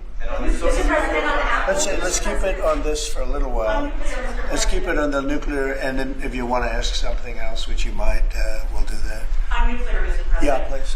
What do you say to folks who are concerned that speeding up licensing or even doing fuel processing raises safety and proliferation? Yeah, we're going to get it very fast, and we're going to get it very safe, and we're going to get the people in and out. And they're going to do plants. In many cases, they'll do 3 or 4 smaller ones and put them together. That's what France has done. France has done a good job of this for years. And they, as I understand it, they had basically one plan. And if they needed more, they'd do 3 or 4 or 5 of them. I don't know, we have to go that far, but you know, there's something about building one big one. But we'll build the big ones too. We're going to have, I think I would say we'll be second to none, because we're starting very strong. But it's time. It's time for nuclear, and we're going to do it very big. Yeah, please. Mr. President, what about the European Union? You said that negotiations are going nowhere. Where are the kind of points where they're slow moving? I've been saying to everybody, they've treated us very badly over the years. It was formed in order to hurt the United States, in order to take advantage of the United States, and they've done that. We have a big deficit with them. They sell millions and millions of cars, as you know, Mercedes and BMW and Volkswagen and many others, and we were essentially restricted from selling cars into the European Union, which is not nice. And I just said it's time that we play the game the way I know how to play the game. You know, they've taken advantage of other people representing this country, and they're not going to do that any longer. Yeah. Mr. President, you are a deal maker, deal breaker. What are you hoping to achieve with a 50%? Well, I think this is there is no tariff, because what they'll do is they'll send their companies into the U.S. and build their plant. You know, we have, I guess, over $12 trillion practically committed. You look at other presidents; they haven't had $1 trillion for a year, for 2 years, for 3 years. We have numbers. Nobody's ever seen numbers like we have. And if they build their plant here, then they have no tariff at all. Are you looking for a deal in 9 days? Will you be able to do that, sir? I'm not looking for a deal. I mean, we've set the deal. It's at 50%. But again, there is no tariff if they build their plant here. Now, if somebody comes in and wants to build a plant here, I can talk to them about a little bit of a delay. But, you know, while they're building their plant, which is something I think that would be appropriate, maybe, we'll determine that.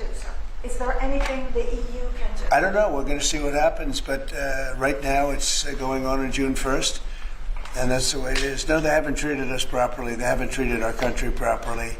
They banded together to take advantage of us. And the people behind me know, because they had some of that with their industry. But generally, you know, we signed a great deal with United Kingdom. We have numerous other deals that are ready to be signed. We've signed a deal with China.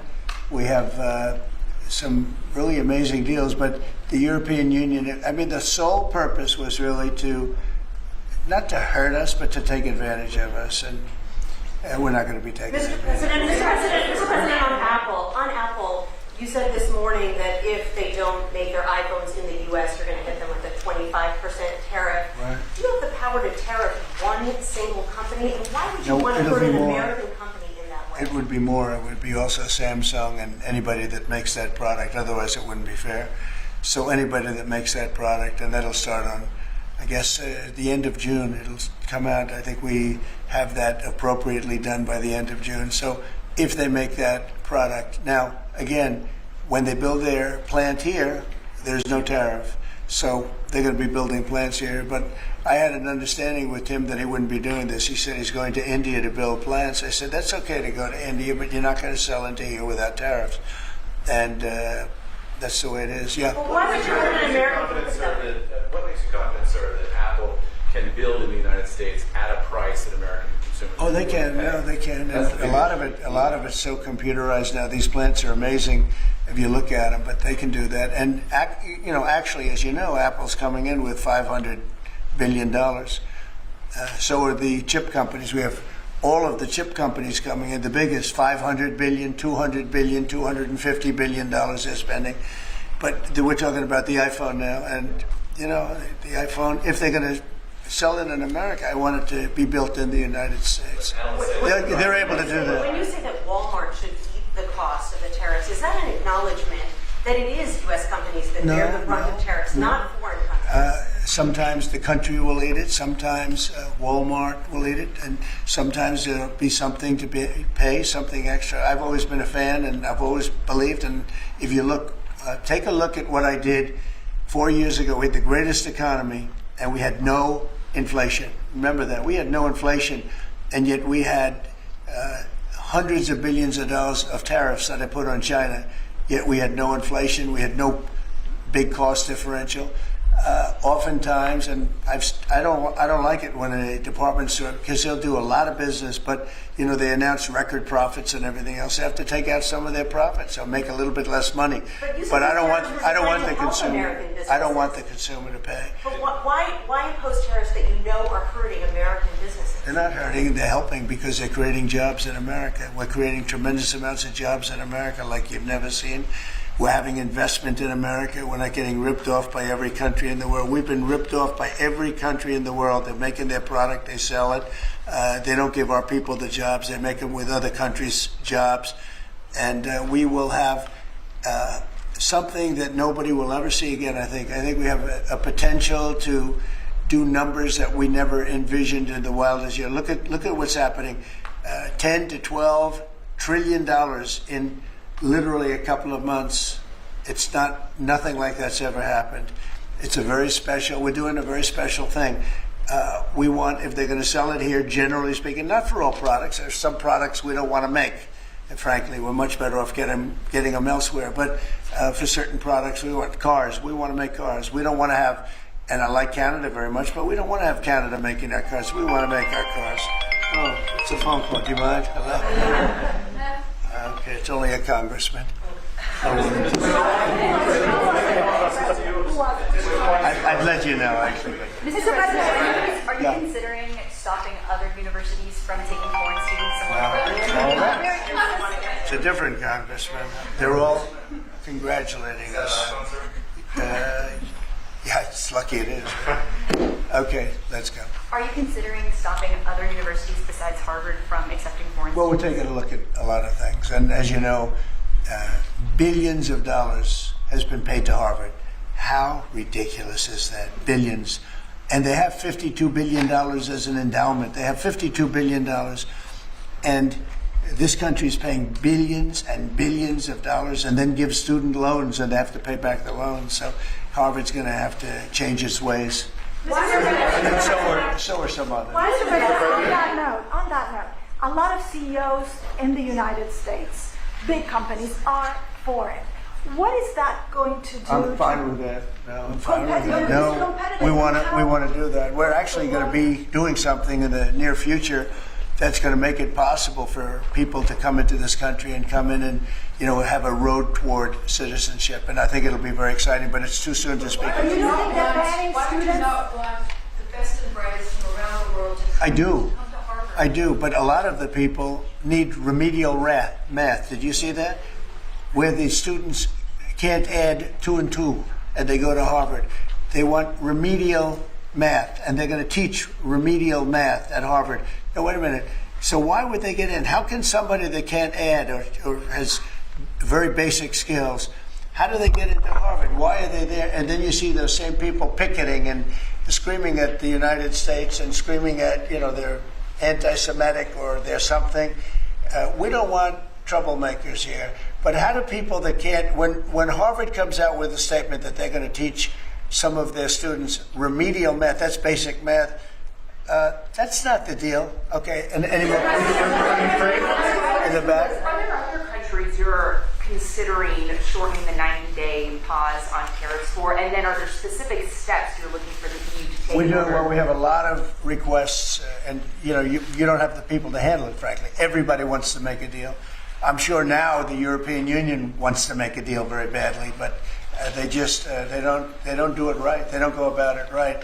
The other thing they do is they sue our companies all the time.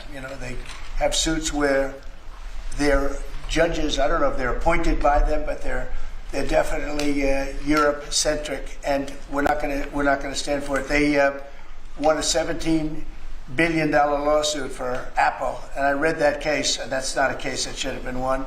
They're suing other of our companies. They use this as a weapon, but they use it really to raise funds for what they do. It's almost like a fundraising mechanism. So we add that to the fact that they do the non-monetary tariffs and lots of other trading, you would call them trading barriers.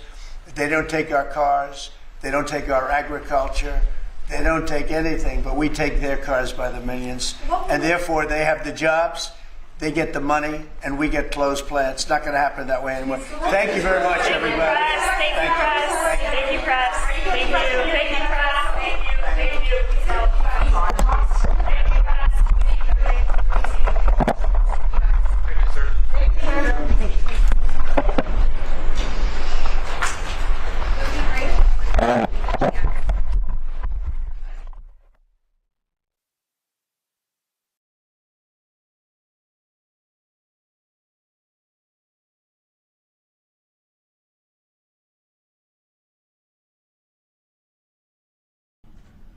Okay, thank you very much. It's a great honor to have a friend of mine. We've become very friendly over the last number of years.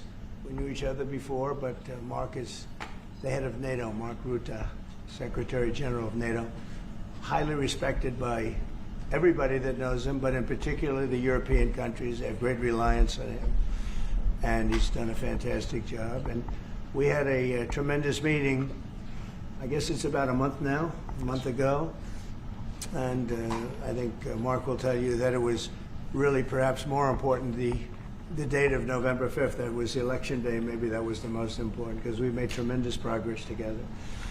And one of the reasons that you're here today is to hear that we are very unhappy, I am, with Russia, but we'll discuss that maybe a different day. But we're very, very unhappy with them, and we're going to be doing very severe tariffs if we don't have a deal in 50 days. Tariffs at about 100%. You'd call them secondary tariffs. You know what that means. But today we're going to talk about something else. And as you know, we've spent $350 billion approximately on this war with Russia and Ukraine, and would like to see it end. It wasn't my war. It was Biden's war. It's not my war. I'm trying to get you out of it.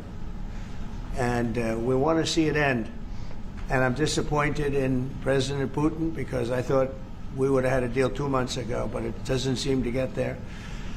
So based on that, we're going to be doing secondary tariffs if we don't have a deal in 50 days. It's very simple. And they'll be at 100%. And that's the way it is. That can be more simple. It's just the way it is. I hope we don't have to do it. But regardless, we are going to be, we make the greatest military equipment in the world, whether it's missiles. You saw that recently in Iran, the way those planes flew in. They hit every single, 14 bombs hit every target. Then you had the helicopters shoot a total of 30 bombs, 30 missiles, and they hit every single, Marco, is that right? Every single, Pete, every single target. And it was, I guess on a scale of 0 to 10, they say it was about a 15. That's how successful it was. That's how lethal it was, a word they like to use nowadays. But it was an amazing, well-organized attack that people in this country wanted to do for 24 years. You know, when we had the pilots in last week, they were saying, "Sir, we've been practicing this for 24 years," meaning people, not them, but other people that are a little older now.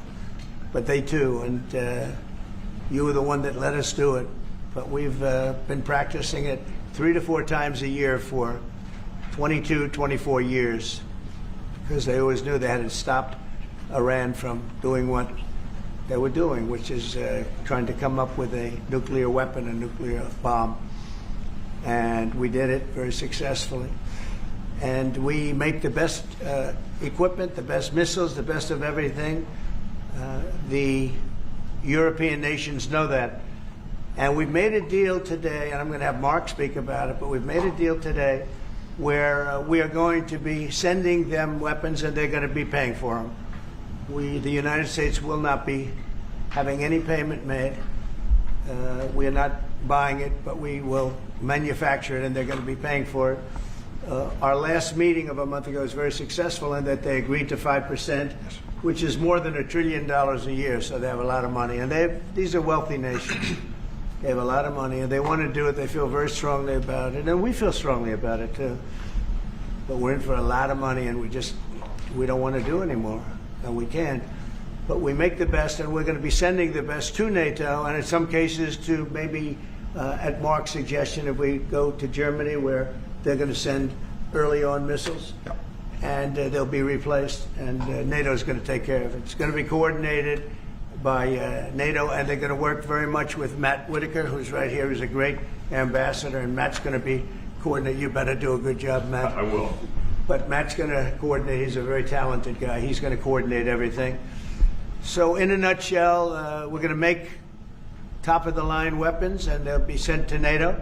NATO may choose to have certain of them sent to other countries where we can get a little additional speed, where the country will release something and it'll be mostly in the form of a replacement. And I'd like to have Mark, and again, just a highly respected, pretty young guy for having had the career that he's had, because he had an amazing career before going to NATO. So we spent a lot of time together over the last couple of months. And if you could say a few words. Absolutely. Thank you. No, Mr. President, dear Donald, this is really big. This is really big. You called me on Thursday that you had taken a decision. And the decision is that you want Ukraine what it needs to have to maintain, to be able to defend itself against Russia, but you don't want Europeans to pay for it, which is totally logical. And this is building on the tremendous success of the NATO summit. The 5%, but also the decision to keep Ukraine strong and the decision to increase our defense industrial production. So based on that, that was Europe stepping up. This is again Europeans stepping up. So I've been in contact with many countries. I can tell you that at this moment, Germany massively, but also Finland and Denmark and Sweden and Norway, the United Kingdom, the Netherlands, Canada. They all want to be part of this, and this is only the first wave. There will be more. So what we will do is work through the NATO systems to make sure that we know what Ukrainians need, so that we can make packages. Of course, in a way, we discussed it this morning with Pete Hegseth at the Pentagon, in a way that, of course, the US will keep on its stockpiles necessary to defend this country. That's absolutely clear. But it will mean that Ukraine can get its hands on really massive numbers of military equipment, both for air defense, but also missiles, ammunition, etc., etc. So if I was Vladimir Putin today and hear you speaking about what you are planning to do in 50 days, and this announcement, I would reconsider whether I should not take negotiations about Ukraine more seriously than I was doing at the moment, if I was Vladimir Putin. But when I'm Ukraine, I think this is really great news for them. So I really want to thank you for that, and it means the Europeans paying for it. And again, I mentioned all these countries, we will deal with that. And exactly as you said, it might also mean that countries will move equipment fast into Ukraine, and then the US later backfilling it, because speed is of the essence here. So really, thank you. This is important. You Thank did a great job, and it's a really great job. We've been very successful in settling wars. You have India, Pakistan, you have Rwanda and the Congo. That was going on for 30 years. India, by the way, and Pakistan would have been a nuclear war within another week, the way that was going. That was going very badly. And we did that through trade. I said, we're not going to talk to you about trade unless you get this thing settled, and they did. And they were both great leaders, and they were great. But Rwanda and the Congo, that was going on for 30 years, and at least 7 million people killed, and killed with a lot of pretty rough weapons like machetes, heads chopped off, going on for many years. You couldn't even get near the countries. Nobody wanted to get near. It's so frightening. And we got that one solved. Serbia, Kosovo, got that solved. That was going to be one that was going to happen. And again, that was something I use. I use trade for a lot of things, but it's great for settling wars. That was really very important. We're working, Marco's working very hard with everybody here on the Strip, the Gaza Strip. I call it the Gaza Strip, one of the worst real estate. Okay, thank you very much. It's a honor, great honor, to have a friend of mine who we've become very friendly over the last number of years. We knew each other before, but Mark is the head of NATO, Mark Rutte, Secretary General of NATO. Highly respected by everybody that knows him, but in particular the European countries. They have great reliance on him, and he's done a fantastic job. And we had a tremendous meeting, I guess it's about a month ago, but we're very unhappy with him, and we're going to be doing very severe tariffs if we don't have a deal in 50 days. Tariffs at about 100%. You'd call them secondary tariffs. You know what that means. But today we're going to talk about something else. And as you know, we've spent $350 billion approximately on this war with Russia and Ukraine. And would like to see it end. It wasn't my war, it was Biden's war. It's not my war. I'm trying to get you out of it. And we want to see it end. And I'm disappointed in President Putin because I thought we would have had a deal 2 months ago, but it doesn't seem to get there. So based on that, we're going to be doing secondary tariffs if we don't have a deal in 50 days. It's very simple. And they'll be at 100%. And that's the way it is. That can be more simple. That's just the way it is. I hope we don't have to do it. But regardless, we are going to be we make the greatest military equipment in the world, whether it's missiles. You saw that recently in Iran, the way those planes flew in. They hit every single, 14 bombs hit every target.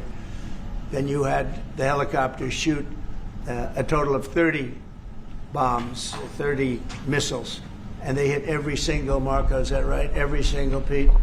Every single target. And it was, I guess, on a scale of 0 to 10, they say it was about a 15.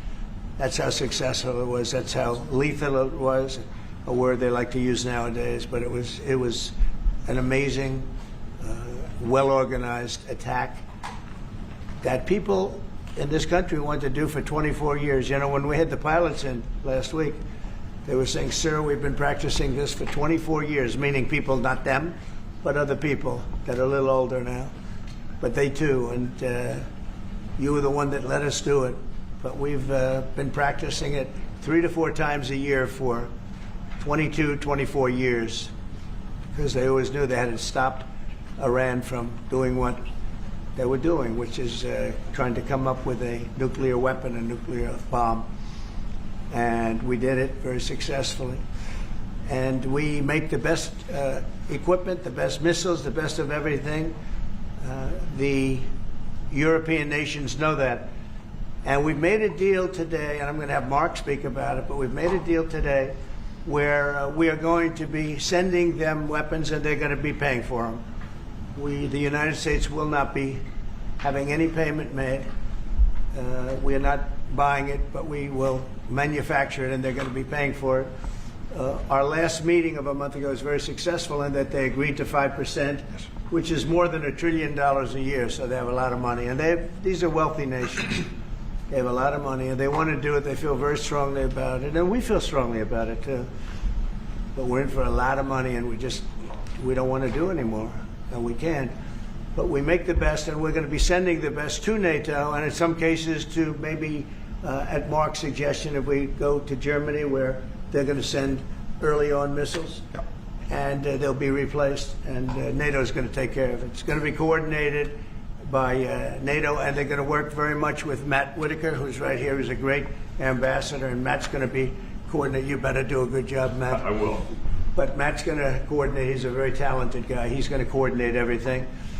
So in a nutshell, we're going to make top-of-the-line weapons, and they'll be sent to NATO.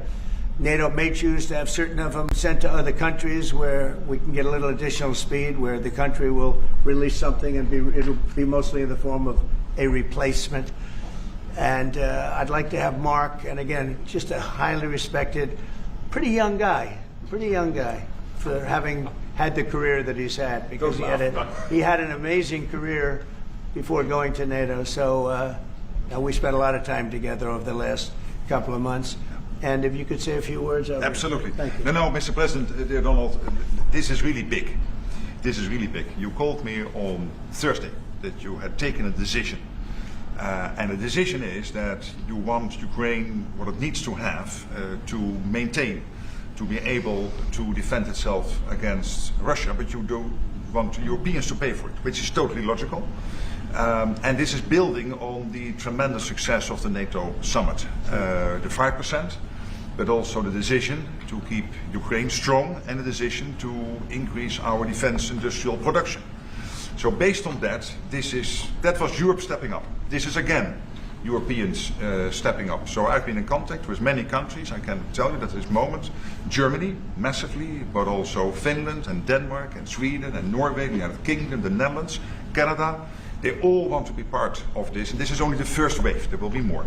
So what we will do is work through the NATO systems to make sure that we know what Ukrainians need, so that we can make packages. Of course, in a way, we discussed it this morning with Pete Hegseth at the Pentagon, in a way that, of course, the US will keep on its stockpiles necessary to defend this country. That's absolutely clear.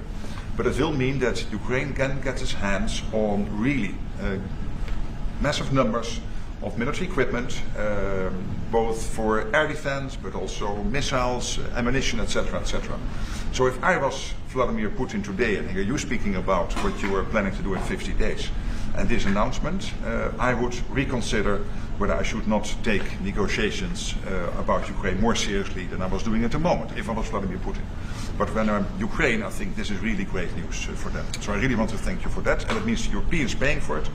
And again, I mentioned all these countries, we will deal with that. And exactly as you said, it might also mean that countries will move equipment fast into Ukraine, and then the US later backfilling it, because speed is of the essence here.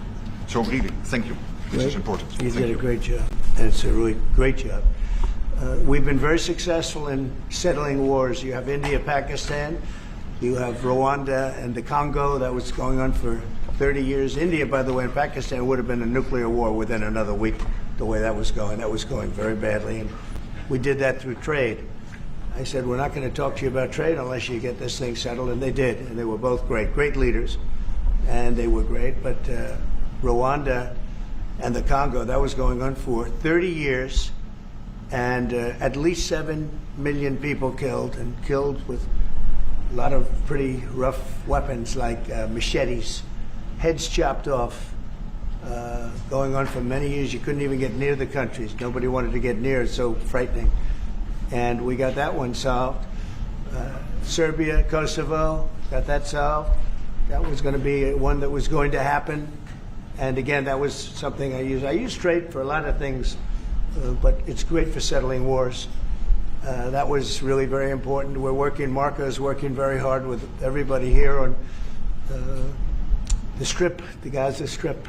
I call it the Gaza Strip, one of the worst real estate deals ever made. They gave up the oceanfront property, one of the worst deals ever made. But it was supposed to bring peace, and it didn't bring peace. It brought the opposite. But we're doing pretty well on Gaza. Steve Witkoff is here, and I think we could have something fairly soon to talk about. And we solved other ones. One that we just seem to have, Armenia and Azerbaijan. It looks like that's going to come to a conclusion, successful conclusion. We worked on Egypt with our next door neighbor who is a good neighbor. They're friends of mine, but they happened to build a dam which closed up water going into a thing called the Nile. I think if I'm Egypt, I want to have water in the Nile, and we're working on that one. It's a problem, but it's going to get solved. They built one of the biggest dams in the world, a little bit outside of Egypt. You know about that? You've been hearing about that one. And that turned out to be a big problem. I don't know. I think the United States funded the dam. I don't know why they didn't solve the problem before they built the dam. But it's nice when the Nile River has water. It's a very important source of income and life. It's the life of Egypt. And to take that away is pretty incredible. But we think we're going to have that solved very quickly. So we do good. The only one we haven't been able to get to yet is Russia. And I'm not happy. And I will tell you that Ukraine wants to do something. Again, it's a war that should have never started. If I were president, it never would have happened. I used to speak to President Putin about it a lot. It was the apple of his eye. But once I saw what was going on, I said, they're gonna have a war here. I was outside. The election was rigged.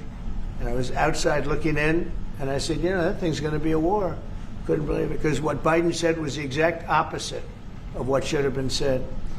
And it started, and it's a real mess. We're losing, I guess they're losing 5,000 or 6,000 people a day. It's actually now more. I was saying 5,000 a day. It's actually more now. Mostly soldiers, but a lot of people in cities and towns that are getting blown up too. It's a horrible war, and it should be stopped. And so if it's not done, if we don't have an agreement in 50 days, that's what we're doing. Secondary tariffs, and they're biting. And I hope we don't get to the point where we do, but I've been hearing so much talk. It's all talk. It's all talk, and then missiles go into Kiev and kill 60 people. It's got to stop. It's got to stop. But the purpose of this is to say that this is a very big deal we've made. This is billions of dollars worth of military equipment is going to be purchased from the United States, going to NATO, etc. And that's going to be quickly distributed to the battlefield. Ukraine will take it up. And, say what you want about Ukraine. When the war started, they had no chance. And they still would have had no chance if the equipment, they had the best equipment. Because we do make the best planes and missiles. And we make the best military equipment in the world by far. And we have new things coming out that are beyond belief. And I'm very excited about the Golden Dome. It's going to give us very strong protection. We've already started that. But they had courage, because somebody has to use that equipment. And they fought with tremendous courage, and they continue to fight with tremendous courage. But they don't have, they're losing on equipment, and Russia's really taken a very positive, very strong, what they've done the last couple of weeks. Without military reasons. That's what they are doing. 700 drones a day, missiles, bombing cities. This is not because of military goals. It is just creating panic, keeping people out of their sleeps, hitting towns. It's really terrible, and it is meaning a lot of people lose their lives, but also the infrastructure, whole cities being they're wiping out the electric. It's going to take years to rebuild it. That's going to be the next problem. Because, but that's going to take a long time. Many of the cities are knocked down to the ground. Many of the people have left, but many have stayed. I don't know. They actually stay. And most have stayed. Actually, it's incredible that they stay, and knowing that a missile could be hitting your apartment house, and your apartment house that you're sitting in could collapse on top of you. And they do very heavy construction. They don't use rebar. They do very thick concrete construction. Those are heavy buildings, big buildings. And heavy buildings, and they collapse like they're made out of paper. It's unbelievable to see this happening with people, so many people being killed. So we think we're going to make progress, and we hope we're going to make progress. In the meantime, we're going to get you good service on what you need. And we really became friendly with NATO this last meeting. We went from 2% to 5%, which everyone said was not even a possibility. They weren't paying 2%. Many of them were paying much less than 2%. But even those, since you became president, all committed to the 2% before the Right. summit. Yeah, And now that's collectively we committed to the 5%. That's right, they did. They've been very good. And I think I made a lot of friends over there. We had a couple of days of very intensive talks. And they're great people. They're leaders of countries. Leaders of countries. Many of them great countries, some of them smaller countries, but for the most part, I'd say very solid, strong countries, and very successful. Some of them are among the most successful countries in the world. So that's the story. We hope that's going to have an impact on Vladimir Putin, and we hope it's going to have an impact on Ukraine also. We want to make sure that Ukraine does what they have to do. All of a sudden they may feel emboldened, and maybe they don't want. You know, this is a very difficult situation.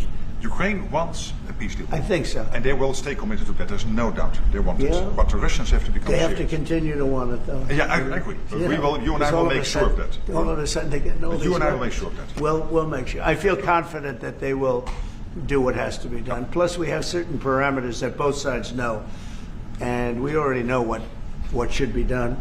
So I think that's going to be it's going to be very strong. We want everlasting peace. Any questions, please? Yes. Thank you, Mr. President. What was the tipping point for you in making this decision? Was it a conversation with President Putin? Was it a piece of intelligence? And why are you giving 50 more days? I think I think it's a very short period of time. I think, don't forget, I've just really been involved in this for not very long, and it wasn't initial focus. This is a Biden war. This is a Democrat war, not a Republican or Trump war. This is a war that would have never happened. It shouldn't have happened. A lot of people being killed. When the final numbers come in, you're going to see a lot more people are being killed in this war than you think, than you've been writing about. It's a very deadly war. They're all bad, but this is a very deadly war. The numbers are going to be far greater. When an apartment house comes down, and they say 2 people were slightly injured. No, many people were killed.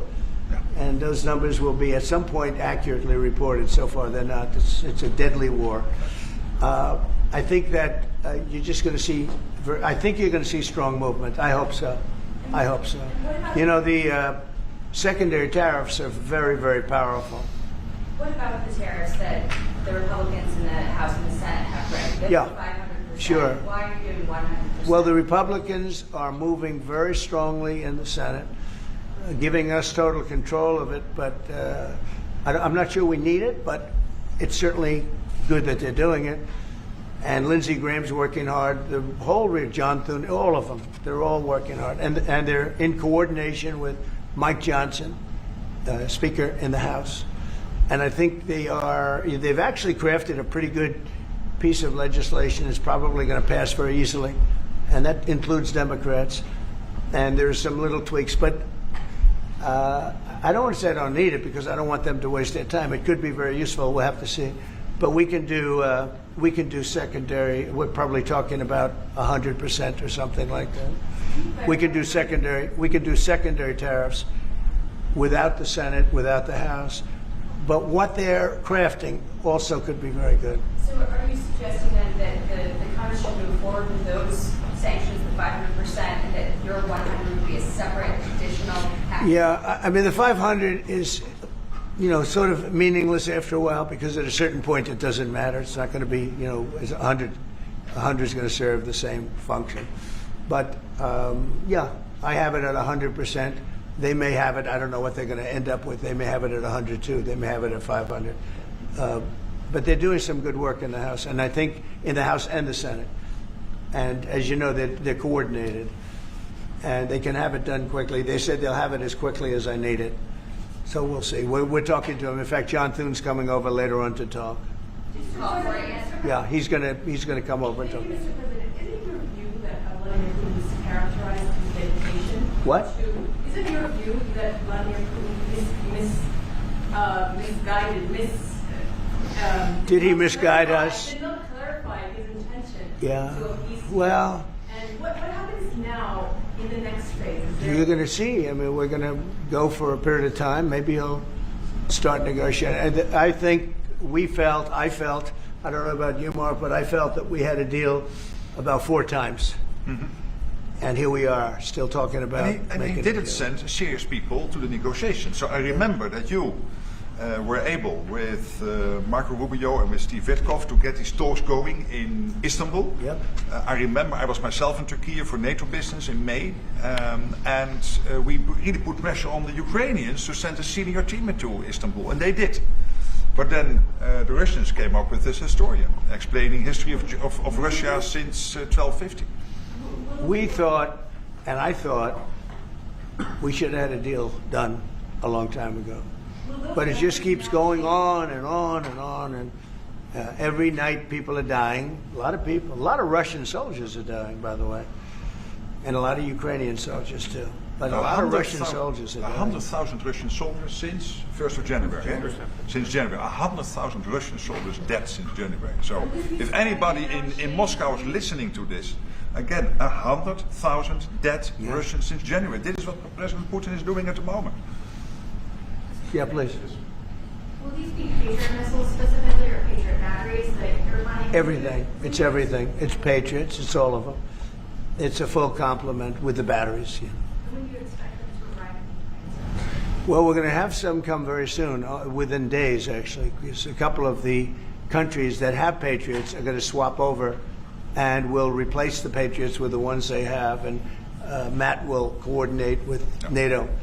But so it's going to be, they're going to start arriving very soon. And this afternoon, Boris Pistorius, the German defense minister, is visiting Pete Hegseth, the Secretary of Defense, and we'll discuss also, I think, on this whole Patriot thing. Norway is involved, so that's on the Patriots, but this whole deal is also about missiles, about ammunition, so it's broader than Patriots.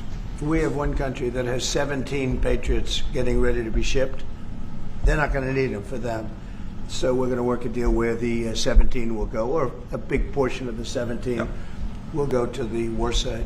Mr. President. And that can be done very quickly. Mr. President. Yeah, please. Could this transaction with NATO be viewed as a step towards achieving peace, letting Putin know that now Zelensky has a little bit more powerful tools in his tool chest, and maybe that brings him to the table to achieve peace? So I know that you do that. Brian, that's what we've been saying. I think you might have expressed it better if you want to know the truth. That's exactly what. That was a summary. That was a nice summary. I think he's done better than us. He's a very good guy. I can tell you that. But no, it's well said. Yeah, I think this is a chance at getting peace, or it's just going to be the same thing. And I have to tell you, Europe has a lot of spirit for this war.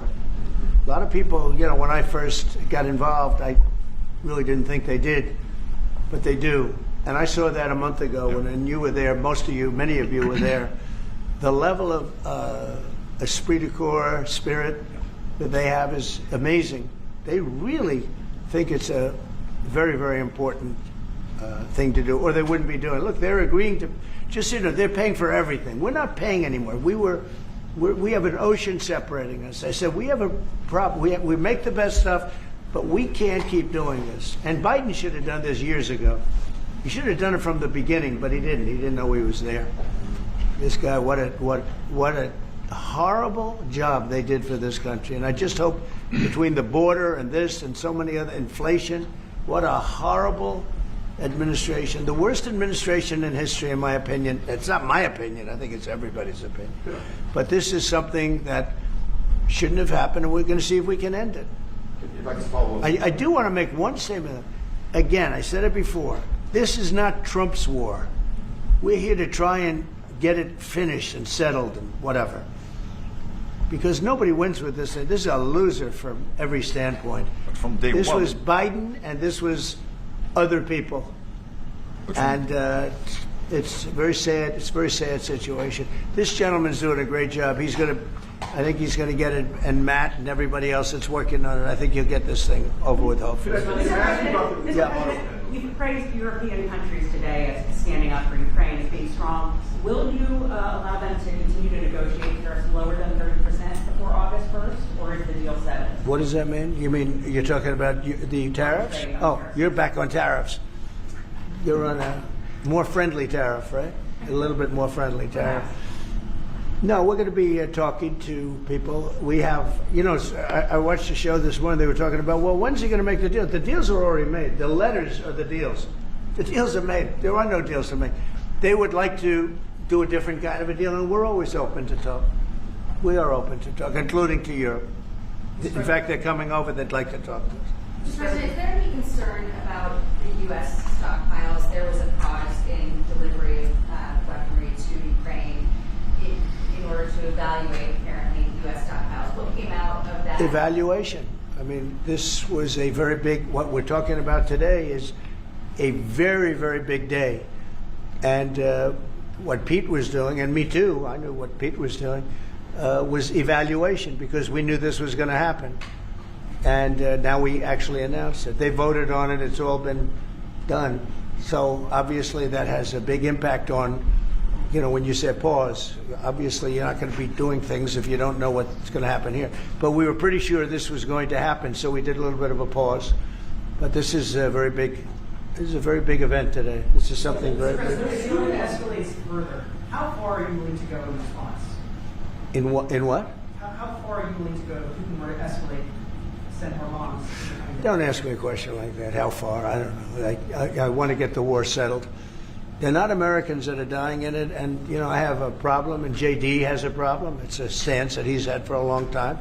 They're not Americans dying, but there are a lot of people dying, and on something that should be able to be settled, and we all agree with that. This group of people, you know, we want to defend our country, but you know, ultimately, having a strong Europe is a very good thing. It's a very good thing. So I'm okay with that. Yeah, please, in the back. Yeah, is there a ceiling on what the Europeans are willing to pay for? And it sounds like, well, are you ruling out the U.S. paying from the additional weapons to withdraw that authority? Shall I try to answer that? Because basically what the president is saying, that he is willing, of course, taking consideration what the U.S. needs itself. So it's not that you can have a shopping list and you can order whatever you want, because the U.S. has to make sure that the U.S. keeps his hand on what the U.S. needs, also to keep the whole world safe, because in the end you are the police agent of the whole world. You are the most powerful nation on earth, the most powerful military on earth. But given that, the U.S. has decided to indeed massively supply Ukraine with what is necessary through NATO. Europeans 100% paying for that. And what we have been doing over the last couple of days is talking with countries, and I just mentioned the ones who in a first wave immediately said, we want to chip in. And then you are really talking about big numbers. Take Germany visiting today. They're really talking about big numbers. I will say that I spoke with Germany, spoke with most of the larger countries, and they are really enthusiastic about this. They want to, and you know, they're willing to go very far. I will tell you, you know, as per your question, how far would I go? They want to go very far. They don't want this to happen. That's why I think from Putin's standpoint, it would really be good. He gets the country, his economy is doing very poorly, and he's got to get his economy back. He's got to save his economy. He could save his country in a sense, but the economy can be destroyed. He's destroyed a lot of countries over the years. He wants to get that economy back. And, you know, he's got a great country for trading and other things. If they could use the assets instead of war, he's got some tremendous potential. That's what I would say. How did you deliver this news to Putin, sir? Say? How did you tell Putin this was coming? I speak to him a lot about getting this thing done. And I always hang up and say, well, that was a nice phone call. And then missiles are launched into Kiev or some other city. And I said, it's strange. And after that happens 3 or 4 times, you say, the talk doesn't mean anything. My conversations with him are always very pleasant. I say, isn't that a very lovely conversation? And then the missiles go off that night. I go home, I tell the First Lady, you know, I spoke to Vladimir today. We had a wonderful conversation. She said, oh, really? Another city was just hit. So it's like, look, he's, I don't want to say he's an assassin, but he's a tough guy. It's been proven over the years. He's fooled a lot of people. He fooled Bush. He fooled a lot of people. He fooled Clinton, Bush, Obama, Biden. He didn't fool me. But what I do say is that at a certain point, you know, ultimately talk doesn't talk. It's got to be action. It's got to be results. And I hope he does it. It's potentially such a great country to be wasting so many people on this and the money. And look at what's happened to his economy. Look at what's happened. So, and with the threat in 50 days, yeah, the economy will be hit very hard. First Lady. I mean, look, I hope he's going to do it. He knows the deal. He knows what a fair deal is. If there is such a thing as a fair deal, there's no winners here. This is a loser. This is a loser. And I dealt with him from the beginning. It wouldn't have happened, but I will say Ukraine was the apple of his eye. We talk about it. It was the apple of his eye, but it wasn't going to happen. And he understood that. It wasn't going to happen. And then I noticed, after I was out, I noticed soldiers forming at the border. Yeah. And then I heard horrible, stupid things being said from the other side. And I said, they're really handling it very, very wrong. It's a shame. Yeah. Can I say one thing, and that is about President Trump, because you came in office in January. On the 12th of February, you had your first phone call with Putin. I think you did exactly what I hope you would do. That is breaking the deadlock, starting the conversation, because you have to test him. I know Putin very well from the days when I was Prime Minister in the Netherlands. You have to test him. And you did this, and you really gave him a chance to be serious, to get to the table, to start negotiations. Steve Witkoff, Marco Rubio, we all tried to help you. But you've now come to a point where you say, well, hey... We actually thought we had probably 4 times a deal. Yeah. I mean, you would have called and you said, yeah, this looks good. Yeah. And then the deal wouldn't happen because bombs would be thrown out that night and you'd say, we're not making any deals. It was like...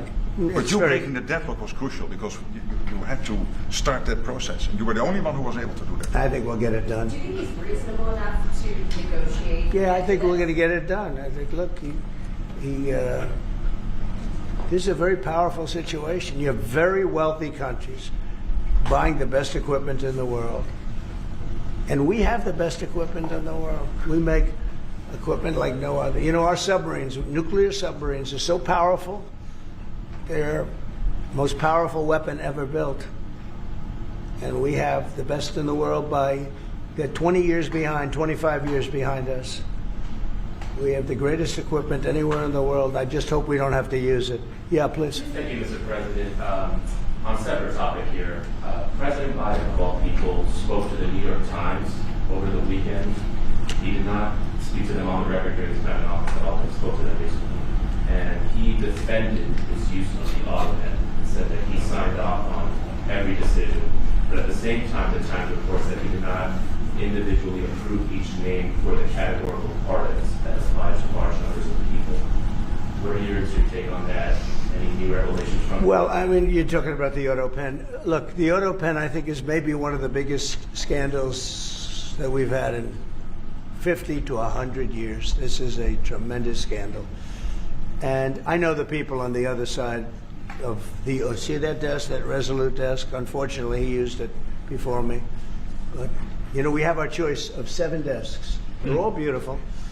But I chose the Resolute, and so did he, unfortunately. But the people on the other side of the Resolute desk, I know them. Lisa, the whole group, and they're no good. They're sick people. And I guarantee he knew nothing about what he was signing. I guarantee it. So they're going to figure it out, and we'll see what happens. But to me, the auto pen, you know, you elected president. You know what the auto pen is supposed to do? Sign thousands of letters from young people that write. We get thousands of letters a week, Susie, right? Thousands. I mean, tens of thousands sometimes. I look at a room, there's a room where we have many, many people working, responding and sending letters back. That's what an auto pen's supposed to be. To write to a young 7-year-old boy that writes to the president and he wants to be president someday and he loves America. That's what the auto pen's supposed to be. It's not supposed to be for signing major legislation and all of the things. No, the auto pen, and I doubt he knew. I doubt they even spoke to him about it. I think they had, it's called a freewheeling auto pen. Like, Biden was never for open borders. Biden was never for transgender for everyone. So I don't think I think the radical left people that took over the White House, and if I didn't win, our country was finished. You know, when I was in, and I said this a couple of times, I hope I don't bore you with it, but when I was in Saudi Arabia, I was in Qatar, I was in UAE, and then I met with all of your leaders, yes, including you, a great leader.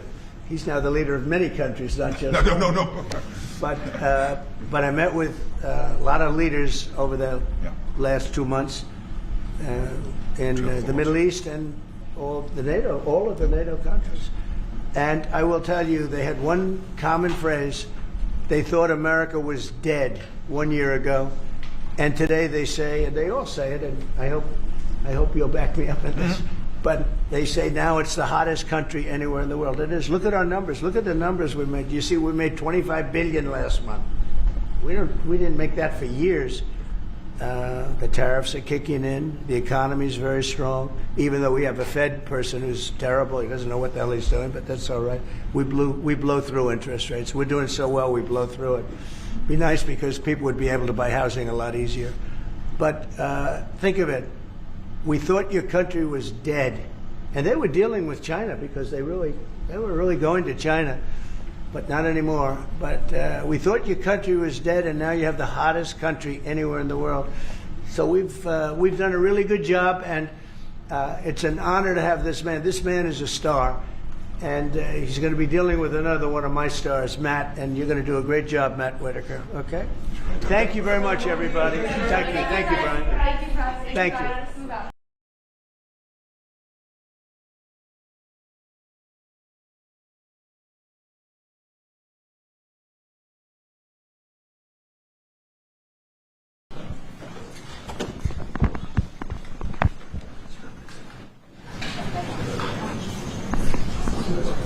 Thank you very much. It's a great pleasure to have President Nawrocki with us of Poland. He did a good job with that, right? Maybe a little different pronunciation. I said I want to get it perfect. Did I get it right? Yeah. Good. Good. Nawrocki. I better get it right. And the president's been amazing. He had an incredible race. He came from behind and he won very handily. The people of Poland have taken to him immediately. They really love him. There's great love and respect. He's a very successful man, but he went into a political hatchet, so to speak. It was a pretty tough race, pretty nasty race, and he beat them all, and he beat them all very easily. And now he's become even more popular as they got to know him and know him better. He's doing a really fantastic job. So it's an honor to. I also endorsed him, so I'm very proud of that. I don't endorse too many people, but I endorsed him, and I was very proud of that, the job he's done. I want to thank Vince Haley for that recommendation. Vince was fantastic, and I appreciate it. And I can tell you who really appreciates it, Poland, because they're very happy with their president. And I just want to say it's an honor to have you. We'll be discussing trade and various other things, the things that you discuss. We'll have a few questions from you, and then we'll get on to a discussion, then we'll have lunch, and then he goes and he meets with the Pope. And that'll be very exciting. And say hello to the Pope for me. Yeah, okay? I will.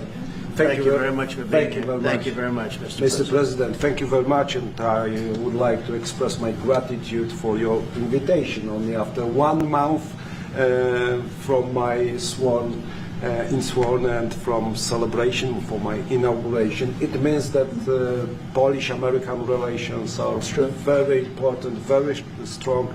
I think that we have so strong relations that we have never had, and it's very important for me. Our relations are based, of course, on the values. Right. And thank you very much for your support, for your endorsement during my very hard campaign. I remember it, and I'm very grateful for your support. It was the fight me against others, so your support was very important, and the support of Polish people, Polish diaspora in the United States of America. We have almost more than 10 million people here, and they voted for Donald Trump. They voted for me. Yeah, and in vast majority they voted also for me, so I would like to say hello to Polish diaspora in the United States of America. Those relations for me, for Poland, for Poles, are very important with the United States of America, and they are based on values: independence, sovereignty, democracy. And I think, Mr. President, that those values are epitomized by our common heroes. Yes. Kazimierz Pułaski and Tadeusz Kościuszko. So that's right. Thank you very much, and I hope it will be very fruitful discussion around the energy, around the economy and military service. Yeah. And the flyover was very much in honor of your great pilot who just passed away recently, who was a legend in Poland. You might want to say something about him. Yes, of course, it was a terrific accident in Poland. Thank you for this gesture that F-35 opened our meeting. Major Krakowian was one of the best Polish pilots, well-honed Polish pilots, and he died. He lost 2 children, so it was a great tragedy. He was a legend in Poland, actually, a legend as a pilot. He was an incredible pilot, and I think he went to the Air Force Academy, actually. But he was a fantastic pilot, and it was a big setback. The people of Poland are very, very sad. So we thought we'd do that. That was the single plane that swooped up. And machines, American machines, opened our meeting. It was great, and we are waiting for 32 F-35s in Poland. So it also shows that we have great relations according to the best military equipment on the world, American equipment, which build Polish security too. Well, Poland, we've had a tremendous relationship. I think now it's better than ever because of this relationship. It's a little special because we fought together, but we've always been very good, and we have some wonderful people, as you know. Duda, my friend, he's a good man and still a big fan of yours, very much so. So it's a great honor, and we're going to talk about trade. We'll talk about some other things. We'll take a couple of questions from the media. President Trump, will American soldiers remain in Poland? Will American soldiers remain in Poland? Yeah, I think so. I mean, do you know something I don't? I don't know. We're very happy. If anything, we'll put more there if they want. But they've long wanted to have a larger presence. We have some countries that have more, not too many, but no, they'll be staying in Poland. We're very much aligned with Poland. Thank you. We saw a dramatic picture where we saw the leaders of Russia and North Korea and China together. The first time the leaders of those 3 countries have been together to sort of show solidarity. You said that they're conspiring against the United States. What do you think they're conspiring to do? And given this, is it reason why you should slap or would consider slapping secondary sanctions on Russia if they're conspiring against the U.S. now? Well, I've already done that with regard to India, and we're doing it with regard to other things. And I put out a truth last night. You saw that.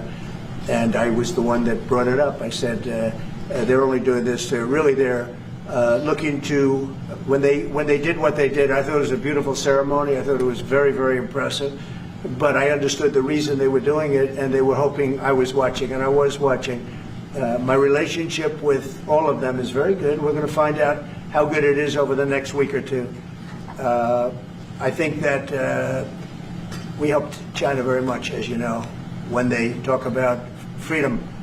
And I don't believe that, and maybe I'm wrong, I hope I'm wrong, but I don't believe that America, that the United States was acknowledged for helping China to gain its freedom. But perhaps I was just that was a sleight of hand. I mean, I was very surprised. I watched the speech last night. President Xi's a friend of mine, but I thought that the United States should have been mentioned last night during that speech because we helped China very, very much.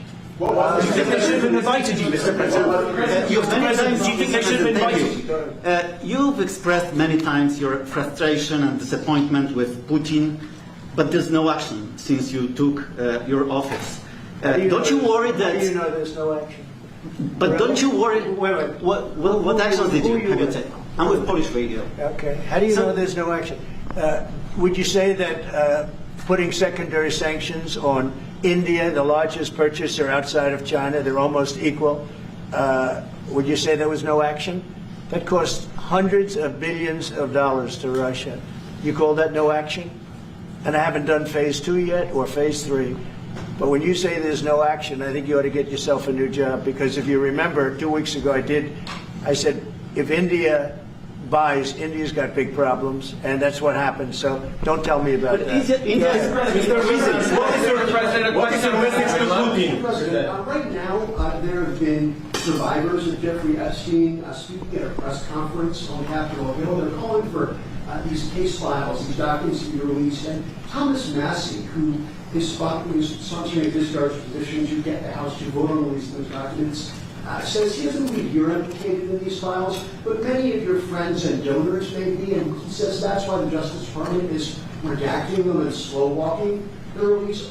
Is the Justice Department protecting any friends or donors, sir? So this is a Democrat hoax that never ends. You know, it reminds me a little of the Kennedy situation. We gave him everything over and over again, more and more and more, and nobody's ever satisfied. From what I understand, I could check, but from what I understand, thousands of pages of documents have been given. But it's really a Democrat hoax because they're trying to get people to talk about something that's totally irrelevant to the success that we've had as a nation since I've been president. Even if you look at D.C. right now, D.C., it's a totally safe zone. It's called a safe zone. That's a term. It's a term of art. It's a safe zone because it's very safe. You can walk down the street now and nothing's going to happen. No crime, no murders, no nothing. Because we had a lot of problems with certain places, and we still do. All run by Democrats, or for the most part run by Democrats. So what they're trying to do with the Epstein hoax is get people to talk about that instead of speaking about the tremendous success like ending 7 wars. I ended 7 wars. Nobody's going to talk about because they're going to talk about the Epstein whatever. I understand that we were subpoenaed to give files, and I understand we've given thousands of pages of files. And I know that no matter what you do, it's going to keep going. And I think it's enough because I think we should talk about the greatness of our country and the success that we're having. I think we're probably having, according to what I read, even from 2 people in this room, we're having the most successful 8 months of any president ever. And that's what I want to talk about. That's what we should be talking about, not the Epstein hoax. When are you going to make a decision on Ukraine, Mr. President? What is your message to Putin? Mr. President, your message to Putin? I have no message to President Putin. He knows where I stand, and he'll make a decision one way or the other. Whatever his decision is, we'll either be happy about it or unhappy. And if we're unhappy about it, you'll see things happen. Mr. President, a question on Venezuela. Can you give us a sense of what the U.S. policy or what you're trying to achieve with the aircraft carriers, or the boats, I should say, in near Venezuela, and also the boat that you mentioned yesterday where 11 people were killed? What was found on that boat, and why were the men killed instead of taken into On the boat, you had massive amounts of drugs. We have tapes of them speaking. There was massive amounts of drugs coming into our country to kill a lot of people, and everybody fully understands that. In fact, you see it. You see the bags of drugs all over the boat, and they were hit. Obviously, they won't be doing it again, and I think a lot of other people won't be doing it again when they watch that tape. They're going to say, let's not do this. We have to protect our country, and we're going to. Venezuela's been a very bad actor. They've been, as you know, they've been sending millions of people into our country, many of them Tren de Aragua, some of the worst gangs, some of the worst people anywhere in the world in terms of gangs. And we had some in Washington, D.C. We took care of them very quickly, but they're out of here. They've gone. But Venezuela's been very bad, both in terms of drugs and sending some of the worst criminals anywhere in the world into our country. They emptied out, you don't know this, but they emptied out their prisons in Venezuela, and they emptied them out into the United States of America. And that's part of the problem we have. We're getting them out. We're getting them out rapidly, but it's caused a tremendous problem. And Pete and all of the people that are working very hard to rectify the stupidity of the Biden administration, allowing these people to pour into our country with open borders. We are paying a big price as a country for the incompetence of the Biden administration. But think of it. Opened up prisons, drug dealers, drug lords, everything coming out of Venezuela. They said, and we said, we're not going to put up with it anymore. So Venezuela has been one of the worst actors in the whole group, and we have a group of pretty bad actors. Are you wanting to force Maduro out of power? Go ahead. Yeah, thank you, Mr. President. At the end of this month, the government or the Congress has to pass a budget. Do you think we can avoid a government shutdown? Yeah, I do. I think the Republicans will vote for an extension. We won't have any Democrat votes. We could give the greatest budget ever. Tax cut of 50%, everybody taken care of, perfect for women, perfect for men, perfect for minorities, perfect for everything, and we wouldn't get one vote for the Democrats because they've lost their mind. They are so deranged. They have Trump derangement syndrome, and I don't want to burn the Republican Party with it, but they really are. They've become almost sick. They actually think there is a disease. It's called Trump derangement syndrome. They've got it. No matter what we did, no matter how good, you could give them everything that they've ever dreamed of, and you wouldn't get one vote. These are sick people, and I think we're going to have a tremendous midterm. We just approved the largest tax decrease in the history of our country. We have things, if you think of it, no tax on tips, no tax on Social Security for our seniors, no tax on overtime, deductions when you buy a car and you borrow money to buy a car. First time they've ever seen anything like this. Middle-income people get deductions. You get a deduction when you buy a car. Nobody's ever seen. And by the way, they're selling cars like crazy. Cars are pouring back because of the fact that we have tariffs. Cars are pouring back into our car plants are pouring back into our nation. They're coming from all over the world. They're coming back. We lost about 54% of automobile manufacturing over a 30-year period, 35-year period. They're all coming back. I think they're coming back higher than ever before. We have AI going up. What we've done is amazing, and what we've passed is amazing. But the Democrats, I don't believe, will get one vote. It's very anti-crime. We want anti-crime. They're in favor of crime. We're against crime. They gave us things like men playing in women's sports, open borders for everybody, transgender for everybody. I mean, they wanted transgender for all of the crazy things that they were saying. And, people would say they're 80-20 issues. I say they were 97-3. I always say 97-3, and nobody knows who the three are. This is the best issue of all. They are against preventing crime. They are fighting us. I want to go into Chicago, and I have this incompetent governor that doesn't want us. Do you know that this weekend 72 people were shot in Chicago?